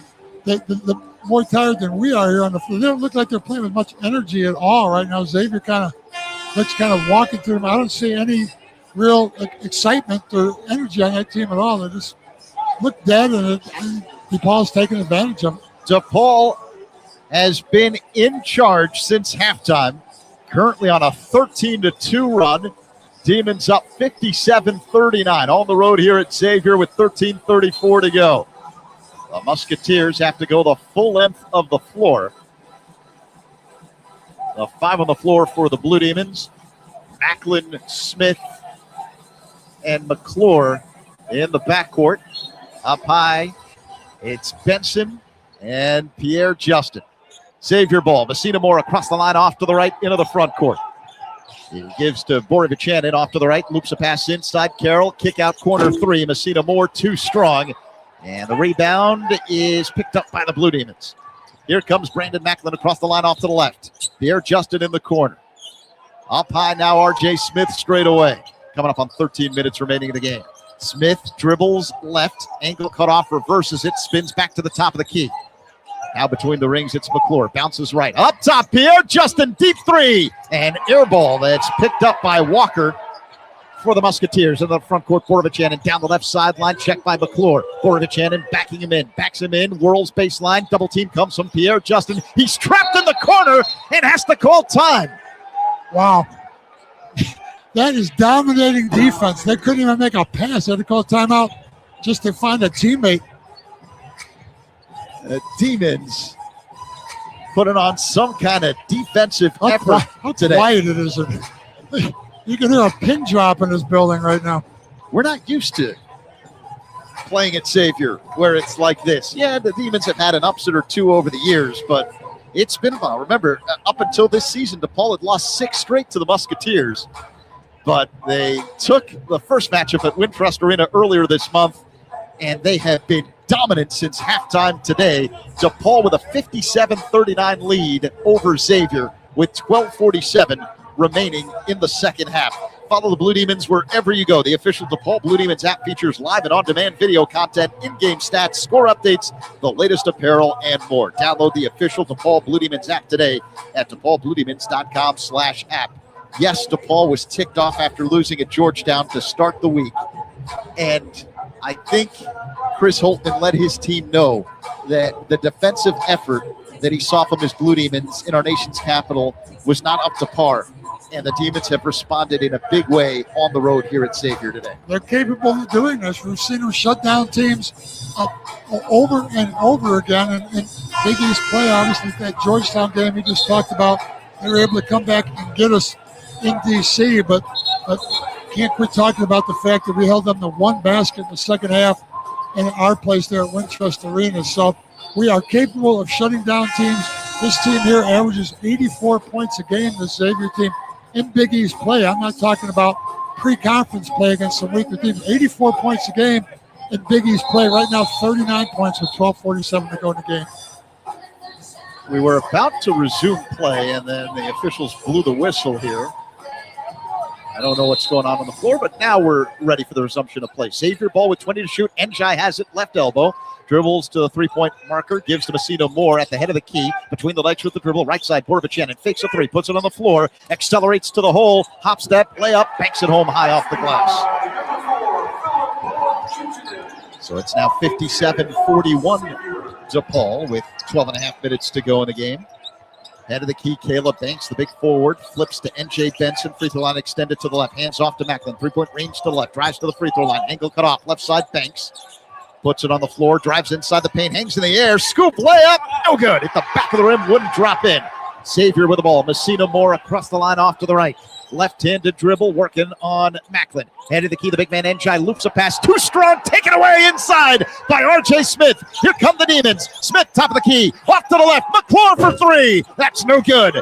And a rebound for Borovic and Xavier. Borovic brings it into the front court, down the left sideline. Head of the key, it's Carroll, fakes a 3, drives right, gives to Messina Moore, right corner, drives baseline, hangs in the air, and he's fouled on a layup attempt. He went by McClure there on the baseline drive, just trying to prevent that layup, pick up the foul. That leads to an official timeout. Free throws for Xavier when we resume play. 11:43 to go, second half. It's DePaul 57, Xavier 41. It can be challenging to find time to take care of your own health and wellness. With Rush Physical Therapy, access to care is throughout the city. Whether you're going to work, school, or on the way home, you can get the care you need where you need it. Visit online at rushpt.com to find a center near you. The Blue Demons trust Rush. So can you. Alongside DePaul great Dave Corzine, Zach Zaidman with you high above the court here at Cintas Center. David Abbott, our engineer, helping us flash through the speakers of your radio as well as all of your smart devices. Rod Strickland is getting his jersey retired on the next homestand. And there's a guy sitting to my left that's known as Dave Corzine, who's been through that treatment. How special is it when that happens? It's fantastic. You get an opportunity like that to be honored by your team. Obviously, both Rod and I have been a long time since we've been in uniform there at DePaul. So to come back and get honored like that, it's for so long. Only George Mikan and Mark Aguirre, the 2 national players of the year, are up in the rafters, and both of those players have their number retired. Now they started out, Terry Cummings and myself, the last couple of years, having our jerseys retired. The numbers are still active if somebody wants to wear those numbers. But now Rod Strickland, the 3rd player in the last 3 years to have his jersey retired and be hanging up there at Wintrust. And Rod, just obviously one of the greatest players in DePaul history. He won the state championship in high school. He's been a winner everywhere he's been. All-American at DePaul, an 18-year career in the NBA where he had a lot of success, and then now he's a coach at LIU, Long Island University. So he's continued his whole life to be successful in basketball. We were so lucky to have him choose DePaul. He and Kevin Edwards there in the backcourt together for a while, made up one of the best backcourts in the country. And Rod Strickland, certainly, I'm proud of him. I'm sure he's proud to be hanging up there on the rafters. Yeah, as skilled of a ball handler as there was back in the day when he played. What a great passer, had eyes in the back of his head, and he could score too. Was able to finish with dramatic effect. Either hand, either side under the basket, not easy to do, as you know. No, you got to be a very good athlete, and obviously it's not easy to do because you don't see anybody else doing it. You know, he's a guy that, again, throughout his whole career, he worked hard, he's been successful. He puts a lot of time and effort into it, and it pays off. And it's a combination of athletic ability and basketball skills and then determination to make it all work. And Rod Strickland is a great example of that. Getting ready for the resumption of play here at Cintas Center in Cincinnati. The reason it's been a little bit louder in the background is while Dave was talking, they have these tractor races. They have fans, adults, on mini little tractors, and they race up and down the floor. Malik Messina-Moore at the line to shoot two. His first free throw goes down. So it's 57-42 DePaul over Xavier, 11:43 remaining in the second half. That may have been the most excited this crowd has been, the tractor pull, after the way this game has gone. They are really quiet right now, other than booing a little bit as Xavier struggles. Messina-Moore hits both. Now Xavier applying full court pressure. Leighton Blocker has it straight away in the backcourt, uses a bank screen to free himself up, and will cross the timeline off to the left for the Demons. 11 and a half minutes remaining. DePaul 57, Xavier 43. Blocker three-point range to left, uses a bank screen. Diagonal pass up high. Macklin off a curl right wing behind the arc with 10 to shoot. It's Cruz McClure. Left of the circle. Macklin loops a pass too strong. He was looking for Flores. It's taken away by Carroll. Xavier with numbers off to the right. Borovic-Hannon. Layup, no, but he got fouled on the play. And Philip Borovic-Hannon will go to the line and shoot two. Well, off the missed shot there, they take off. Xavier looks to get the transition offense, which the Demons have done a fantastic job of shutting down. Borovic-Hannon right there out in front a little bit that time. And we prevent the layup on the transition, but we'd rather send them to the free throw. Nobody's been shooting free throws. Right now, Xavier going to the line right now. They've been 5 out of 7. The Demons have not made it. 0 for 1 on the road. You don't get a lot of calls on the road. Right now, 0 for 1. They've had one trip to the free throw line. As you heard in the background, Borovic-Hannon knocks down the first free throw. It's 57-44 DePaul, 11:14 to go. Demons did not attempt a free throw in the second half last time out at Georgetown, and only one free throw attempted in this game as Borovic-Hannon tough hits to play the on the road. Free throw. But the Demons do have the lead, even though Xavier now on a 6-0 run. 57-45 the score. DePaul on top, 11 minutes remaining in the game. Blocker across the line straight away. Now feeds Gunn between the rings. Macklin between the circles now. Veers right, blitzed by a double team. Backs it out into three-point territory. Stops at the top of the key. Reverses it inside now. Right of the lane. It's Flores. Turnaround hook goes down. Pretty move. Mid-post in the paint by Fabian Flores. Almost never shoots when he gets the ball down low. I'm glad that time he decided to put the ball. Nice. Not a bad-looking little jump hook there. He's going to do more of that. It's 59-45 to Paul. 10.5 minutes to go. Xavier with the ball. Isaiah Walker head of the key. Left corner pass. It's Carroll for three, and air ball overshot the rim, and the rebound goes off the hands of Milicevic, out of bounds in the near corner. It'll be DePaul ball. Brandon Macklin, the reason why Trey shot an air ball there, Carroll from the corner, he's really struggling. He's got 12 points, but they've all come. He's got to work for him. Demons always aware of where he is on the floor. Right to left, across the line straight away, Brandon Macklin. Near the midcourt stripe, off to the right. It's Blocker, feeds Gunn. Three-point range right side. Up high, Macklin. Left of the circle, Cruz McClure. Off a curl, Blocker, left wing. Working on Messina-Moore. Uses a screen. Drives baseline. Hangs in the air. Layup. Banks it home with the right hand as Blocker yells out in enthusiasm. DePaul one matchup there. Just took him right down the baseline for the bucket. DePaul 61, Xavier 45, under 10 minutes to go. Xavier works the ball around the perimeter. Off to the right, it's Messina Moore. Drives, hop step in the paint, kick out left side. It's Carroll. He accelerates to the basket. Layup, no, but he got fouled on the play. You see now that Xavier trying to be more aggressive, taking it to the rim and getting to themselves to the free throw line. We talked about how it's really not been a factor through the course of this game, but now a couple possessions here where Xavier attacking the rim. Demons picking up those fouls. Right now, Xavier's 7 out of 9 from the free throw line. They haven't had many attempts, but right now they're playing a little bit more aggressively. Trey Carroll making his first foul shot. It goes down. Carroll with 13 points. He leads the Big East in scoring, averaging more than 18 per game. DePaul 61, Xavier 46, 9:46 to go. McClure picked up the foul, by the way, his second. He sits. And back in the game for DePaul, R.J. Smith. And Jay Benson also re-enters as Flores sits. The second free throw went in for Trey Carroll. So it's 61-47, 9:40 remaining in the game. Demons with the lead over the Musketeers. DePaul with the basketball. Straight away near the midcourt stripe. It's Blocker. He bounces right. Hard dribble with the left hand. Plays catch with Smith. Right of the circle. It's Blocker. Waits for Benson screen. Gets it. Spins to the middle. Now stops at the left elbow. Up high gun. 5 to shoot. Loops a pass inside. Ball knocked away. And it's stolen by Walker. Lead feed. Borovichanin driving left. Flips to the middle. Carroll layup. No, but another foul. So Carroll going back to the line. Again, I give Demons credit. That turnover there on the offensive end leads to a run out by Xavier, and that's where they make their money on those runouts. And again, Demons did a nice job. They had 2 or 3 multiple players back there, but they were too far under the basket there and got caught again on the foul. Xavier knocks down another free throw here as they're trying to make up time. Not only does they put points on the board, but it stops the clock, and it's a 13-point game now. 61-48 DePaul, 9:14 to go. Second free throw on the way for Carroll. He knocks that one down, so he hits 2 more. He's got 16 points, 4 of 4 at the stripe, and now Xavier applying full court pressure. Blocker inbounds it, far sideline. It's Macklin. Got whacked in the face from Carroll, no call. And Macklin brings it up across the line, off to the right with a left-handed dribble. Coming up on 9 minutes remaining in the game. DePaul 61, Xavier 49. Macklin spins left, head of the key. It's Gunn working on Carroll. Under 15 to shoot. Loops a pass off to the right, off the hands of Blocker, out of bounds. Things are getting a little shaky here. There's a little stretch here. The Demons turned the ball over a couple times with shots.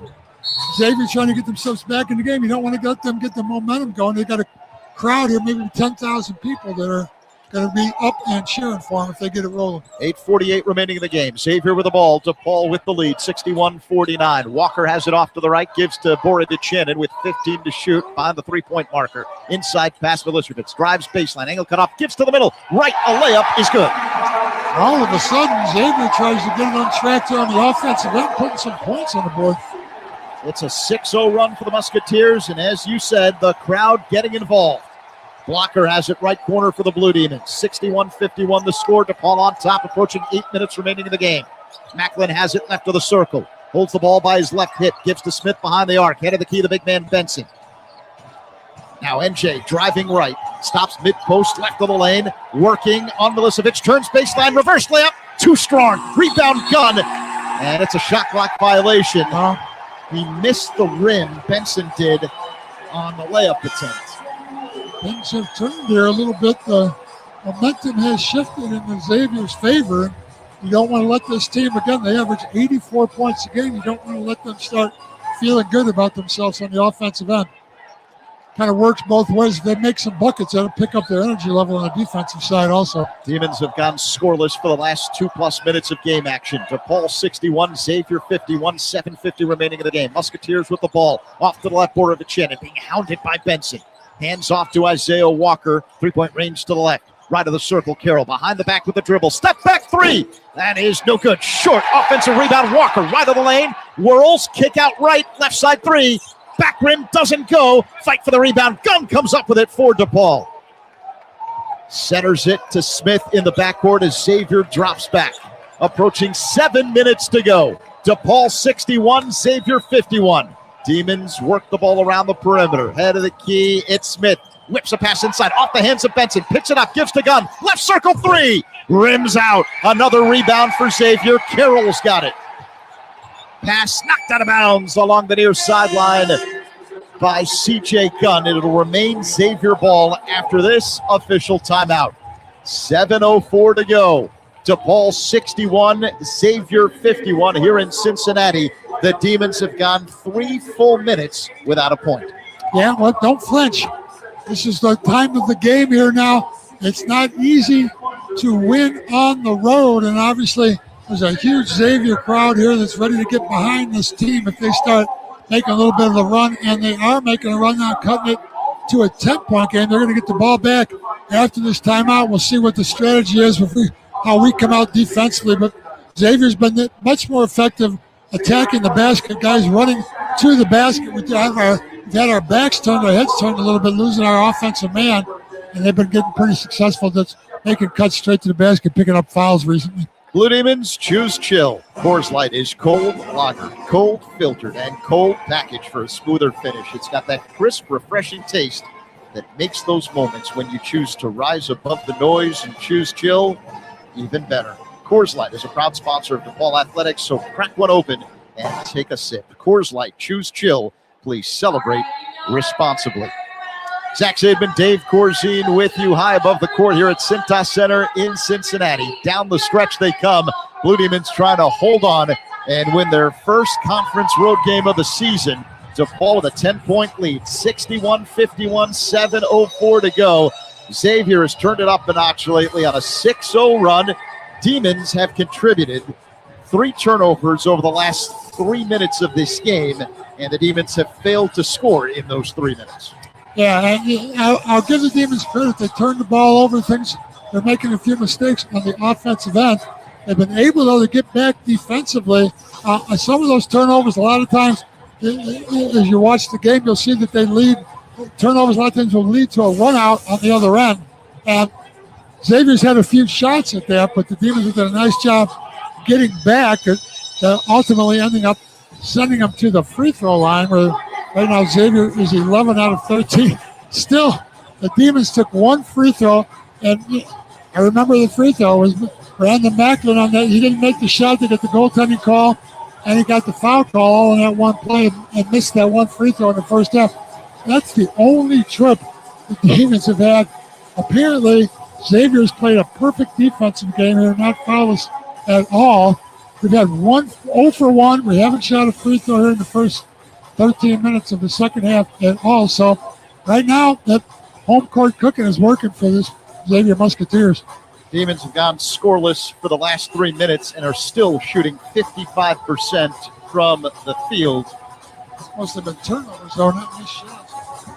Yep, 3 turnovers during that spin. DePaul up by 10, trying to close this one out. And you knew there was going to be a run by Xavier, one of the more proficient offensive teams in the Big East. Some finals on the board in the Big East Conference. In New Jersey, Seton Hall beats Marquette 69-64, while Georgetown picks up a road win in Indy against Butler 77-64. All right, Xavier ball out of the timeout with 27 to shoot. In the front court, off to the right, it's all right. He spins to the left of the circle. Man-to-man defense in the half court by DePaul. Right with a right-handed dribble.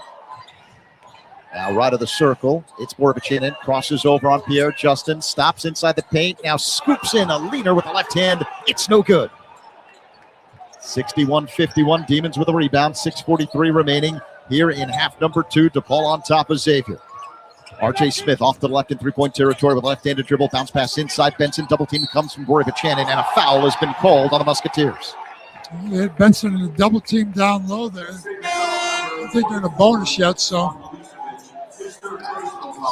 Jovan Milicevic picks up his 3rd personal. The first foul on Xavier in the half. We're not only not getting to the free throw line, they're not even calling fouls. Walker triggers in, front court baseline left. The inbounds pass knocked away, out of bounds in the near corner by Borbachinin of Xavier. So the Demons will do it again. 20 to shoot when they put it in play. DePaul 61, Xavier 51, 6:32 remaining in the game. Walker to trigger in. Milicevic defending the inbound passer. Left wing behind the arc. Benson hands off to Blocker, who's got it at the head of the key. Checked by Carroll. Blocker waits for Pierre Justin's screen, gets it, bounces left. Gunn has it head of the key with under 10 to shoot.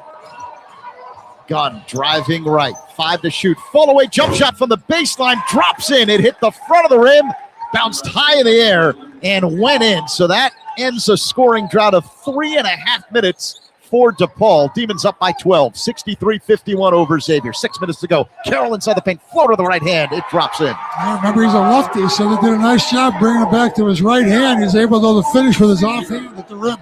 Very skilled scorer. He's got 18 points today. 63-53 the score. DePaul on top of Xavier under 6 minutes remaining in the game. Demons work the ball around the perimeter. Off to the left behind the arc. It's Smith. A bounce pass inside mid-post left of the lane. Benson up high. Smith. Deep three on the way. That is no good. Hit the back of the rim and skying for the rebound. Walker of Xavier. Into the hands of Messina Moore across the line off to the left. Right side, Borovic. Three-point territory. Holds the ball over his head and loops a pass in the corner. Now it's Carroll. Shakes the shoulders. Drives baseline. And he loses the ball. Dribbled it out of bounds as he was working on Gunn. Now he came all the way out to the three. Originally started in a post-up position and came all the way out, hunting the ball to the three-point line. Then by the time he got the ball, he was out of position to do anything offensively. Tried to put it on the floor, but just lost it as he made the dribble. 5:18 to go. Second half. DePaul 63, Xavier 53. It'll be Blue Demons basketball. Pierre Justin will trigger in. Demons have to go the full length of the floor. 4 Xavier players applying pressure. A bounce pass far sideline. Benson centers it to Pierre Johnson. He loses the ball out of bounds. Turnover Demons. They couldn't handle the pressure. I don't know that they were expecting that full-court pressure at that point. Just Xavier got a hand on the ball, knocked it loose, and then I think it went off Pierre Justin there. Substitution by Chris Holtman. Pierre Justin will sit. Demons will get another guard in there as Brandon Macklin re-enters. Brandon Macklin's got to make you feel good about breaking the press and handling the ball. He's done a great job. All right, Messina Moore will put it in play for Xavier. Front court, baseline right. Loops a pass up high to Borovic. Off a curl, it's Messina Moore. Right wing behind the arc, 15 to shoot. Milicevic head of the key. Back right side, Messina Moore drives baseline, pull-up jump on the way, and the two-pointer goes down.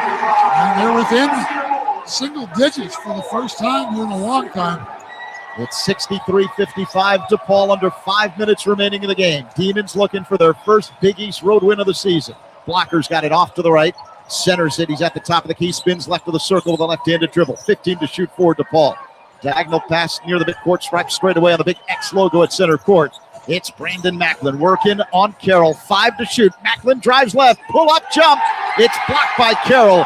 And Xavier comes up with a loose ball. Messina Moore across the line. Off to the left, Borovic. Shakes the shoulders. Drives to the left elbow. Whirls inside the paint. Couple of up fakes. Layup. No, but he got fouled on the whistle play. Again. Wow. Home cooking is working here. 11 out of 13 now from the free throw line. They're going to go back to the line again. All of a sudden, second half, they're 8 for 8 from the line. And again, apparently Xavier has not fouled in the second half. They've only got 7 fouls for the whole game as a team. So we've got to overcome a little bit of home cooking from the officials here also. Borovic at the line. Here comes the first. He knocks it down. He's an 85% free throw shooter. It's DePaul 63, Xavier 56. Borovic now with 9 points to go along with 3 rebounds and 4 assists. Xavier's 12 of 14 at the stripe today. Demons 0 for 1 at the free throw line. The second free throw on the way for Borovic is also good. It's a 6-point game, 63-57 DePaul. 4:24 remaining on the road here at Xavier. Crowd getting involved, louder and louder as Xavier moves closer and closer. So you got to learn to win on the road and not make mistakes and finish it out. This is where the Demons' growth is going to happen. Full court pressure by Xavier. Demons play catch in the backcourt near sideline. Macklin crosses the line, spins to the middle, straight down the lane, lost the ball, picks it up, back to the lane, now it rolls out of bounds. It was last touch by it's going to go back to the Demons. Milicevic, DePaul ball. Got a break there. I don't know if they're going to challenge that or not. I don't know if it's a correct call, but either way, that was a chance there for another turnover as Macklin drove down the lane. and almost lost it again. Taking a look at the replay. And yeah, it was off Milicevic. DePaul ball. Blocker triggers in. Front court baseline left. 3-point range to left. Benson hands off to Blocker, who's got it between the rings. Off to the right of the circle. It's gone. Fakes a three. Puts it on the floor. Drives to the right elbow and now backs it out into 3-point territory. 10 to shoot for the Demons. And Chris Holtman wants time. That looked like a wacky possession for DePaul. 4:02 remaining in the second half. It's the Blue Demons 63, Musketeers 57. The Demons have gone on another long scoring drought of 2+ minutes. You heard the crowd booing as timeout was called. They feel like it was last touch DePaul. What did the replay show? No, you were right. You watched it with me, and it wasn't off of a DePaul. They're watching the same replays. Both benches have. I'm not talking about the benches. I'm talking about the crowd. They didn't see it. Well, So, well, yeah. I think they showed the replay on the big screen. I quieted them down a little bit there, but they would have. Like a big play for Xavier if that had gone their way, because that's been the way this has gone. Demons have turned the ball over 4 times in the last 6 minutes. Yep. So that has been a big part of what has allowed the Xavier team to make up what was a 16-point lead. Cut that down to, was it 18 at one point? Yeah, well, down to 6 now with 4:02 to go. So the crunch time is coming, and this is where you learn to win on the road and hold on to that lead. The possessions are going to get really valuable now. It's a 6-point game, a 2 or 3 possession game with 4 minutes to go. You don't want to continue to turn the ball over if you're the Blue Demons. Hey, Blue Demon fans, when the action heats up on the court, cool down with Pepsi Zero Sugar. It's bold, refreshing, and built for game day energy because basketball deserves Pepsi, proud partner of DePaul Athletics. 4:02 to go. It's DePaul on top of Xavier, 63-57 at stake.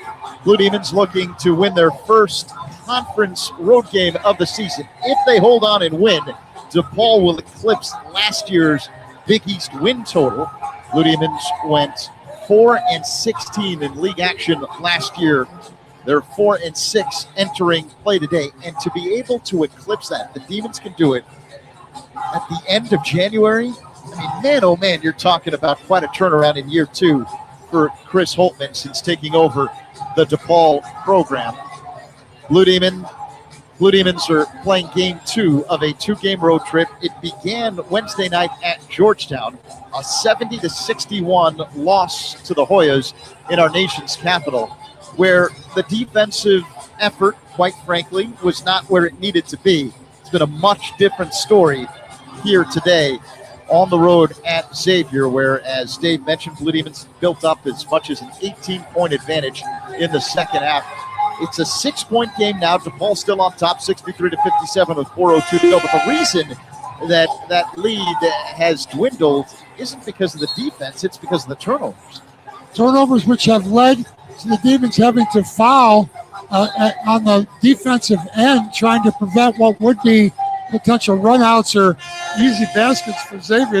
They've been able to get back after some of those turnovers and prevent baskets, but they have picked up fouls, and that has sent Xavier to the line where they've made 13 out of 15. Again, if I'm Coach Holtman in the bench with the Demons, we've shot 1 free throw. They haven't fouled in the second half.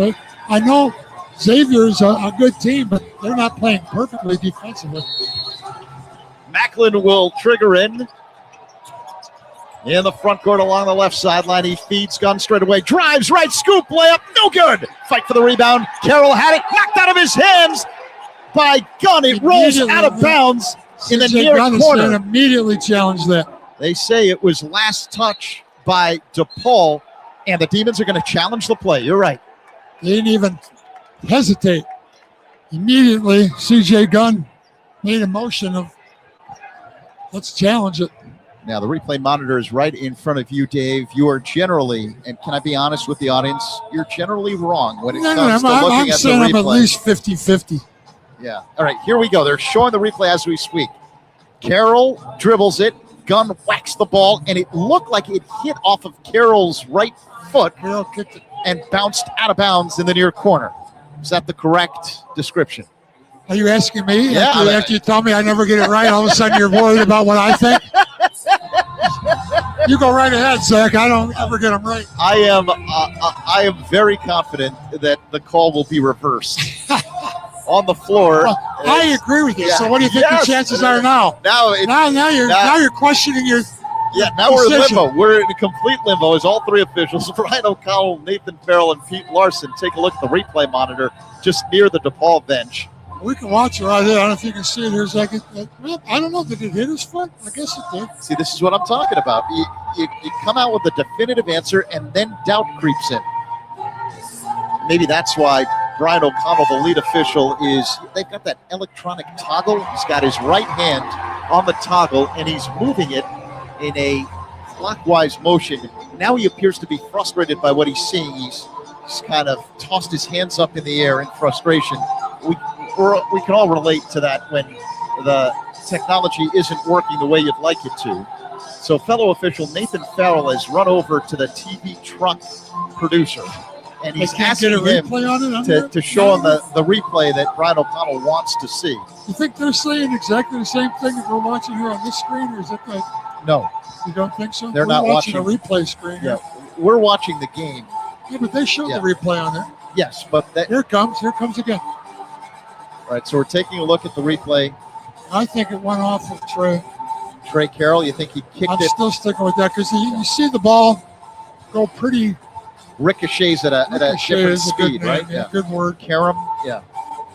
Karam, you know. Yeah. In English, we say Karam, but we won't fight about this. That's a story for another time. There it is. Right there, looks like he kicked it with his foot. Yeah, it appears to hit off the white right sneaker of Trey Carroll. So it's about time now that I start complaining about how long it takes him to make these decisions. It's a 6-point game with 4 minutes to go. It's a critical play because but let's call it. It's one call. What do you?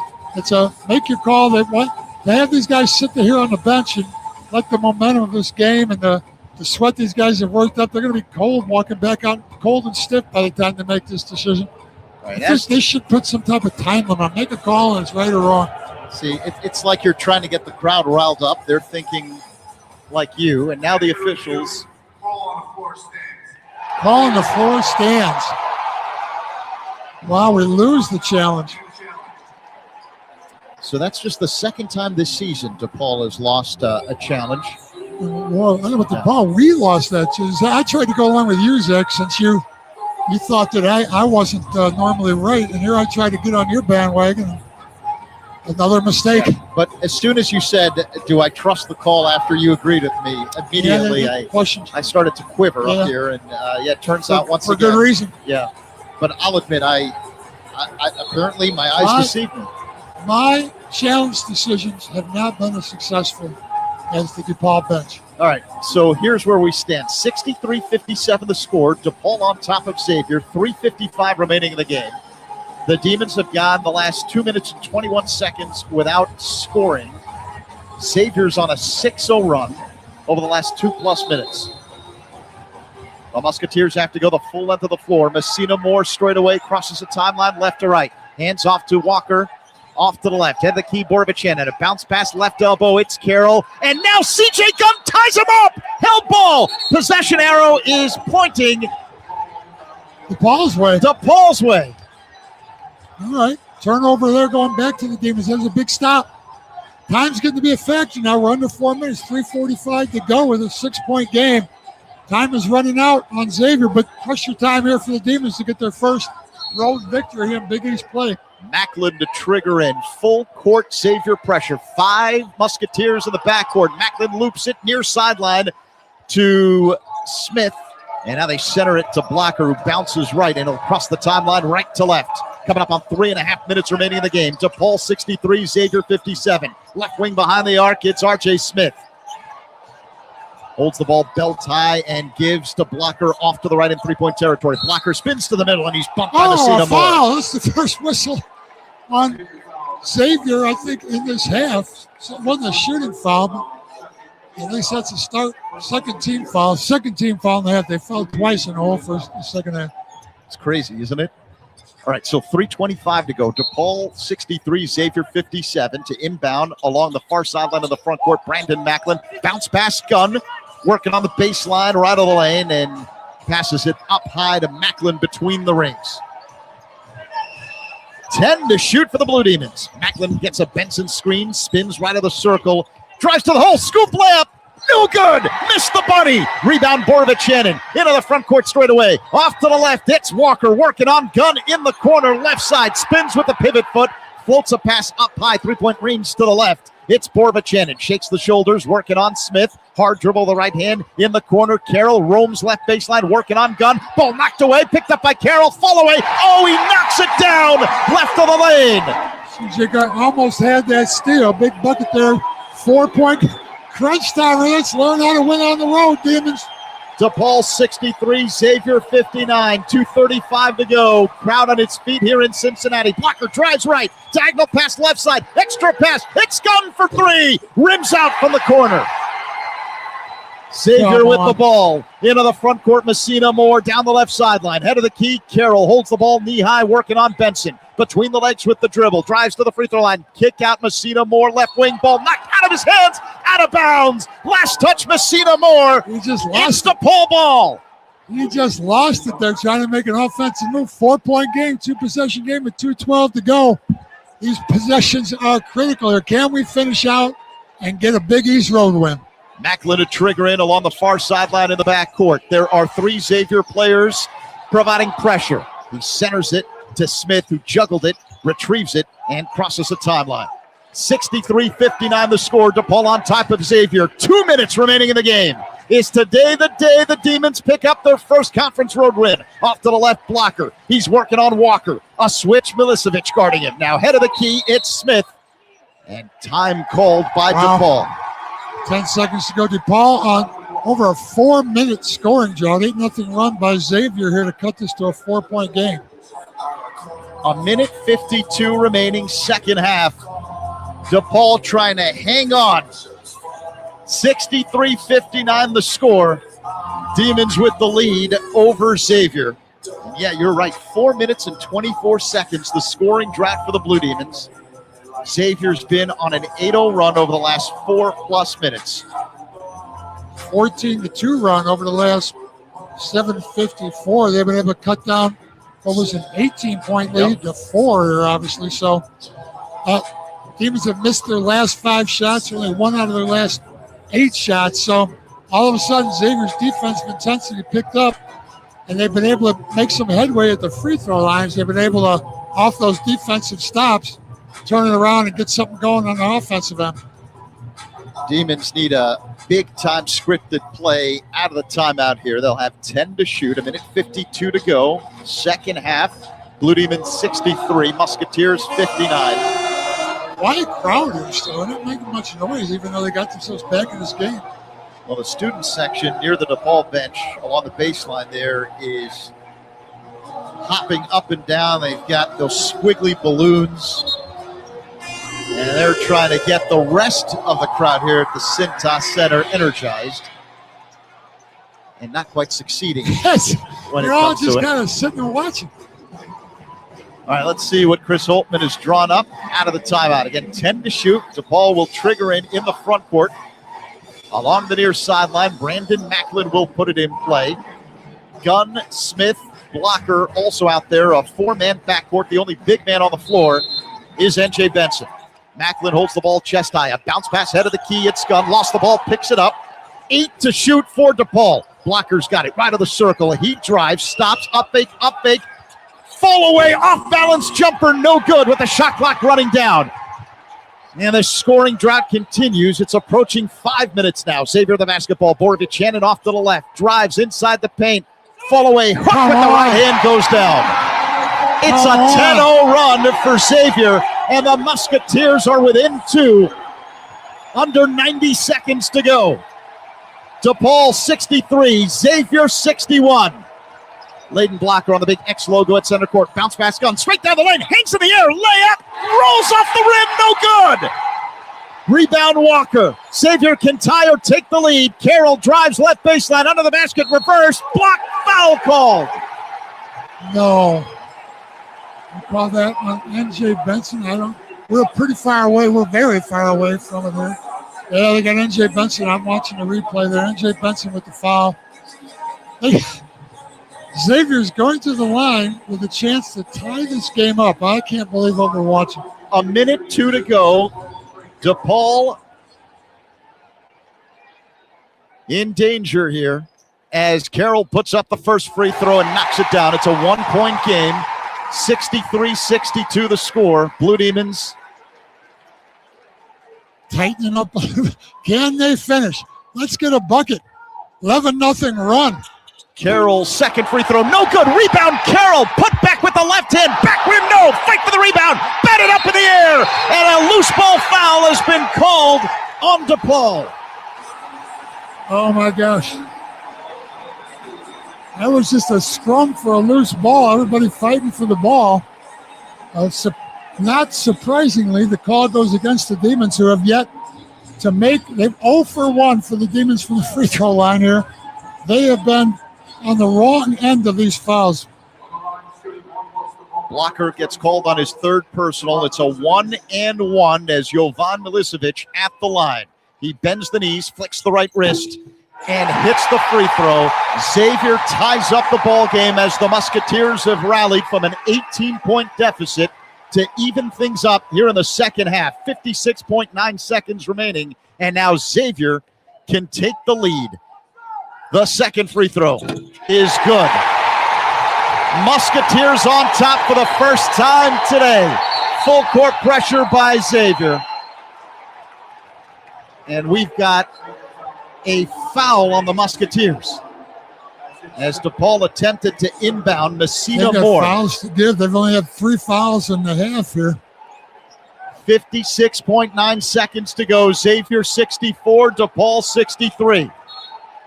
Brandon Macklin will put it in play. Bounce pass near sideline in the backcourt. It's Blocker. And now Blocker centers it, and it'll cross the timeline right to left. Demons work the weave at the head of the key. Macklin has it, slips, whips the pass inside Benson. Layup, missed the bunny. Rebound, Borovic-Shannon. Xavier ball. 38 seconds to go. Musketeers 64, Blue Demons 63. There's about 11 or 12 seconds difference now between game clock and shot clock. 15 to shoot for Xavier. Borovic-Shannon near the midcourt stripe straight away. 10 to shoot for Xavier. Borovic-Shannon weaves right, stops at the elbow, long jumper on the way, knocks it down. Crowd going bananas here at Cintas Center. Timeout. 15.4 seconds remaining. Xavier 66, DePaul 63. Hard to believe. 16-point lead here in the second half, and we just talked about how the Xavier team 18-point lead, right? yeah. 18-point lead. We talked about how the Xavier crowd is kind of sitting on their hands watching this turnaround happen. Now they're involved. They got a lead, a 3-point lead with 15 seconds to go. Demons have gone scoreless for the last 6 minutes of this game. Xavier, foul called. Xavier on a 15-0 run to furiously rally back from an 18-point deficit. 21-2 over the last 9.5 minutes. 21-2 run. Unbelievable finish here for both teams. What a disappointing loss this would be for the Demons if they can't get a bucket here. I don't know if they're going to go for a quick 2 and a foul or turnover, or whether they're going to play for a 3-point shot here, but they have been shut down here for quite a while. Xavier won't let you play for they got fouls to give, shot. So Xavier has fouls to give how they're going to play this. They may take a foul when the Demons get over half court here. I think they'll take a few because DePaul has one play drawn up to fight this. They're applying full court pressure. Xavier has 3 guys in the backcourt in a triangle formation as Brandon Macklin will trigger in. Macklin holds the ball waist high and bounces it near sideline to Blocker. He centers it, and now we'll cross the timeline off to the right. 11 seconds to go. Deep 3. C.J. Gunn drills it from the right side. Ties up the game at 66. 8 seconds to go. Borovic-Shannon across the line off to the left. Borovic-Shannon working on Gunn. Turnaround jump on the left baseline. Got it at the buzzer.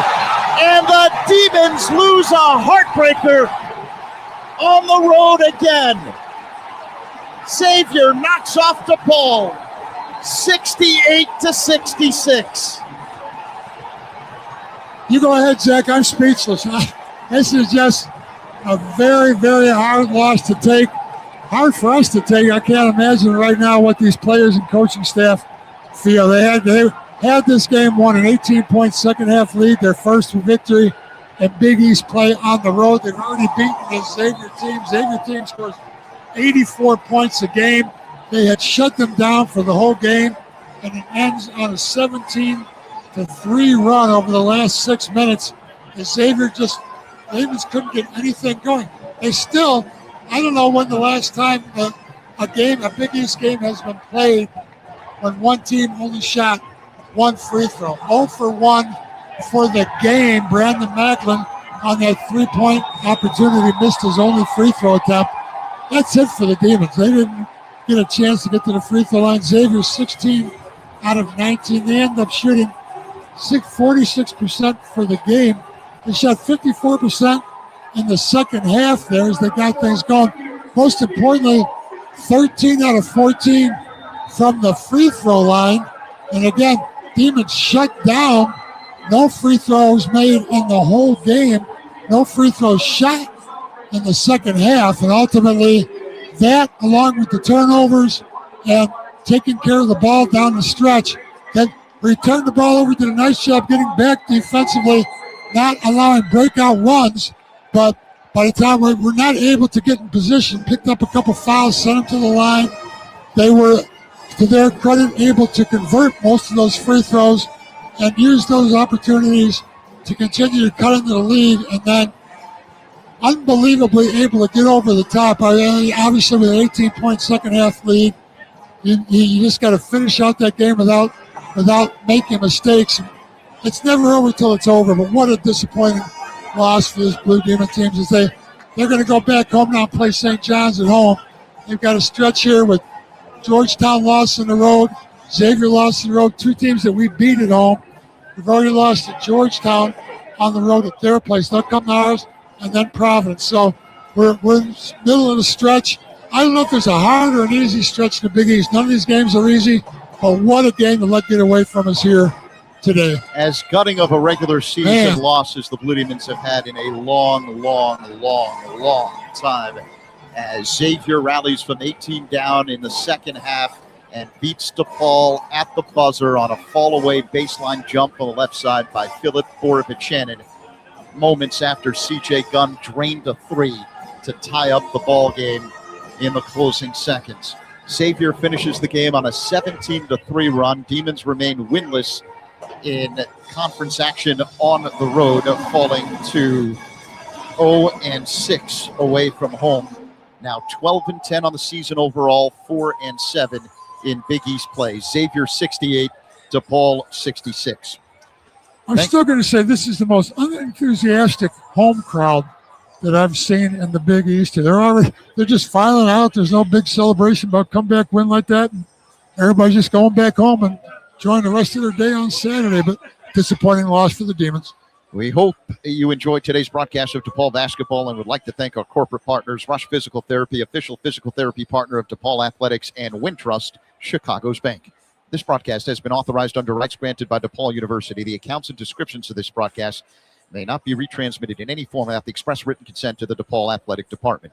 The executive producer of DePaul basketball is Executive Associate Athletics Director Peter Tombasco, and thanks to our on-site engineer David Abbott for his fine work. For Dave Corzine, Zach Zaidman reminding you the next DePaul broadcast will be on Tuesday night, February 3rd at 7 o'clock when the Blue Demons take on the St. John's Red Storm at Wintrust Arena. Coverage begins at 6:45 in the evening with the pregame show, and the broadcast can be heard on SiriusXM and DePaulBlueDemons.com. Once again, the final score from Cincinnati, Xavier 68, DePaul 66. Thanks for listening.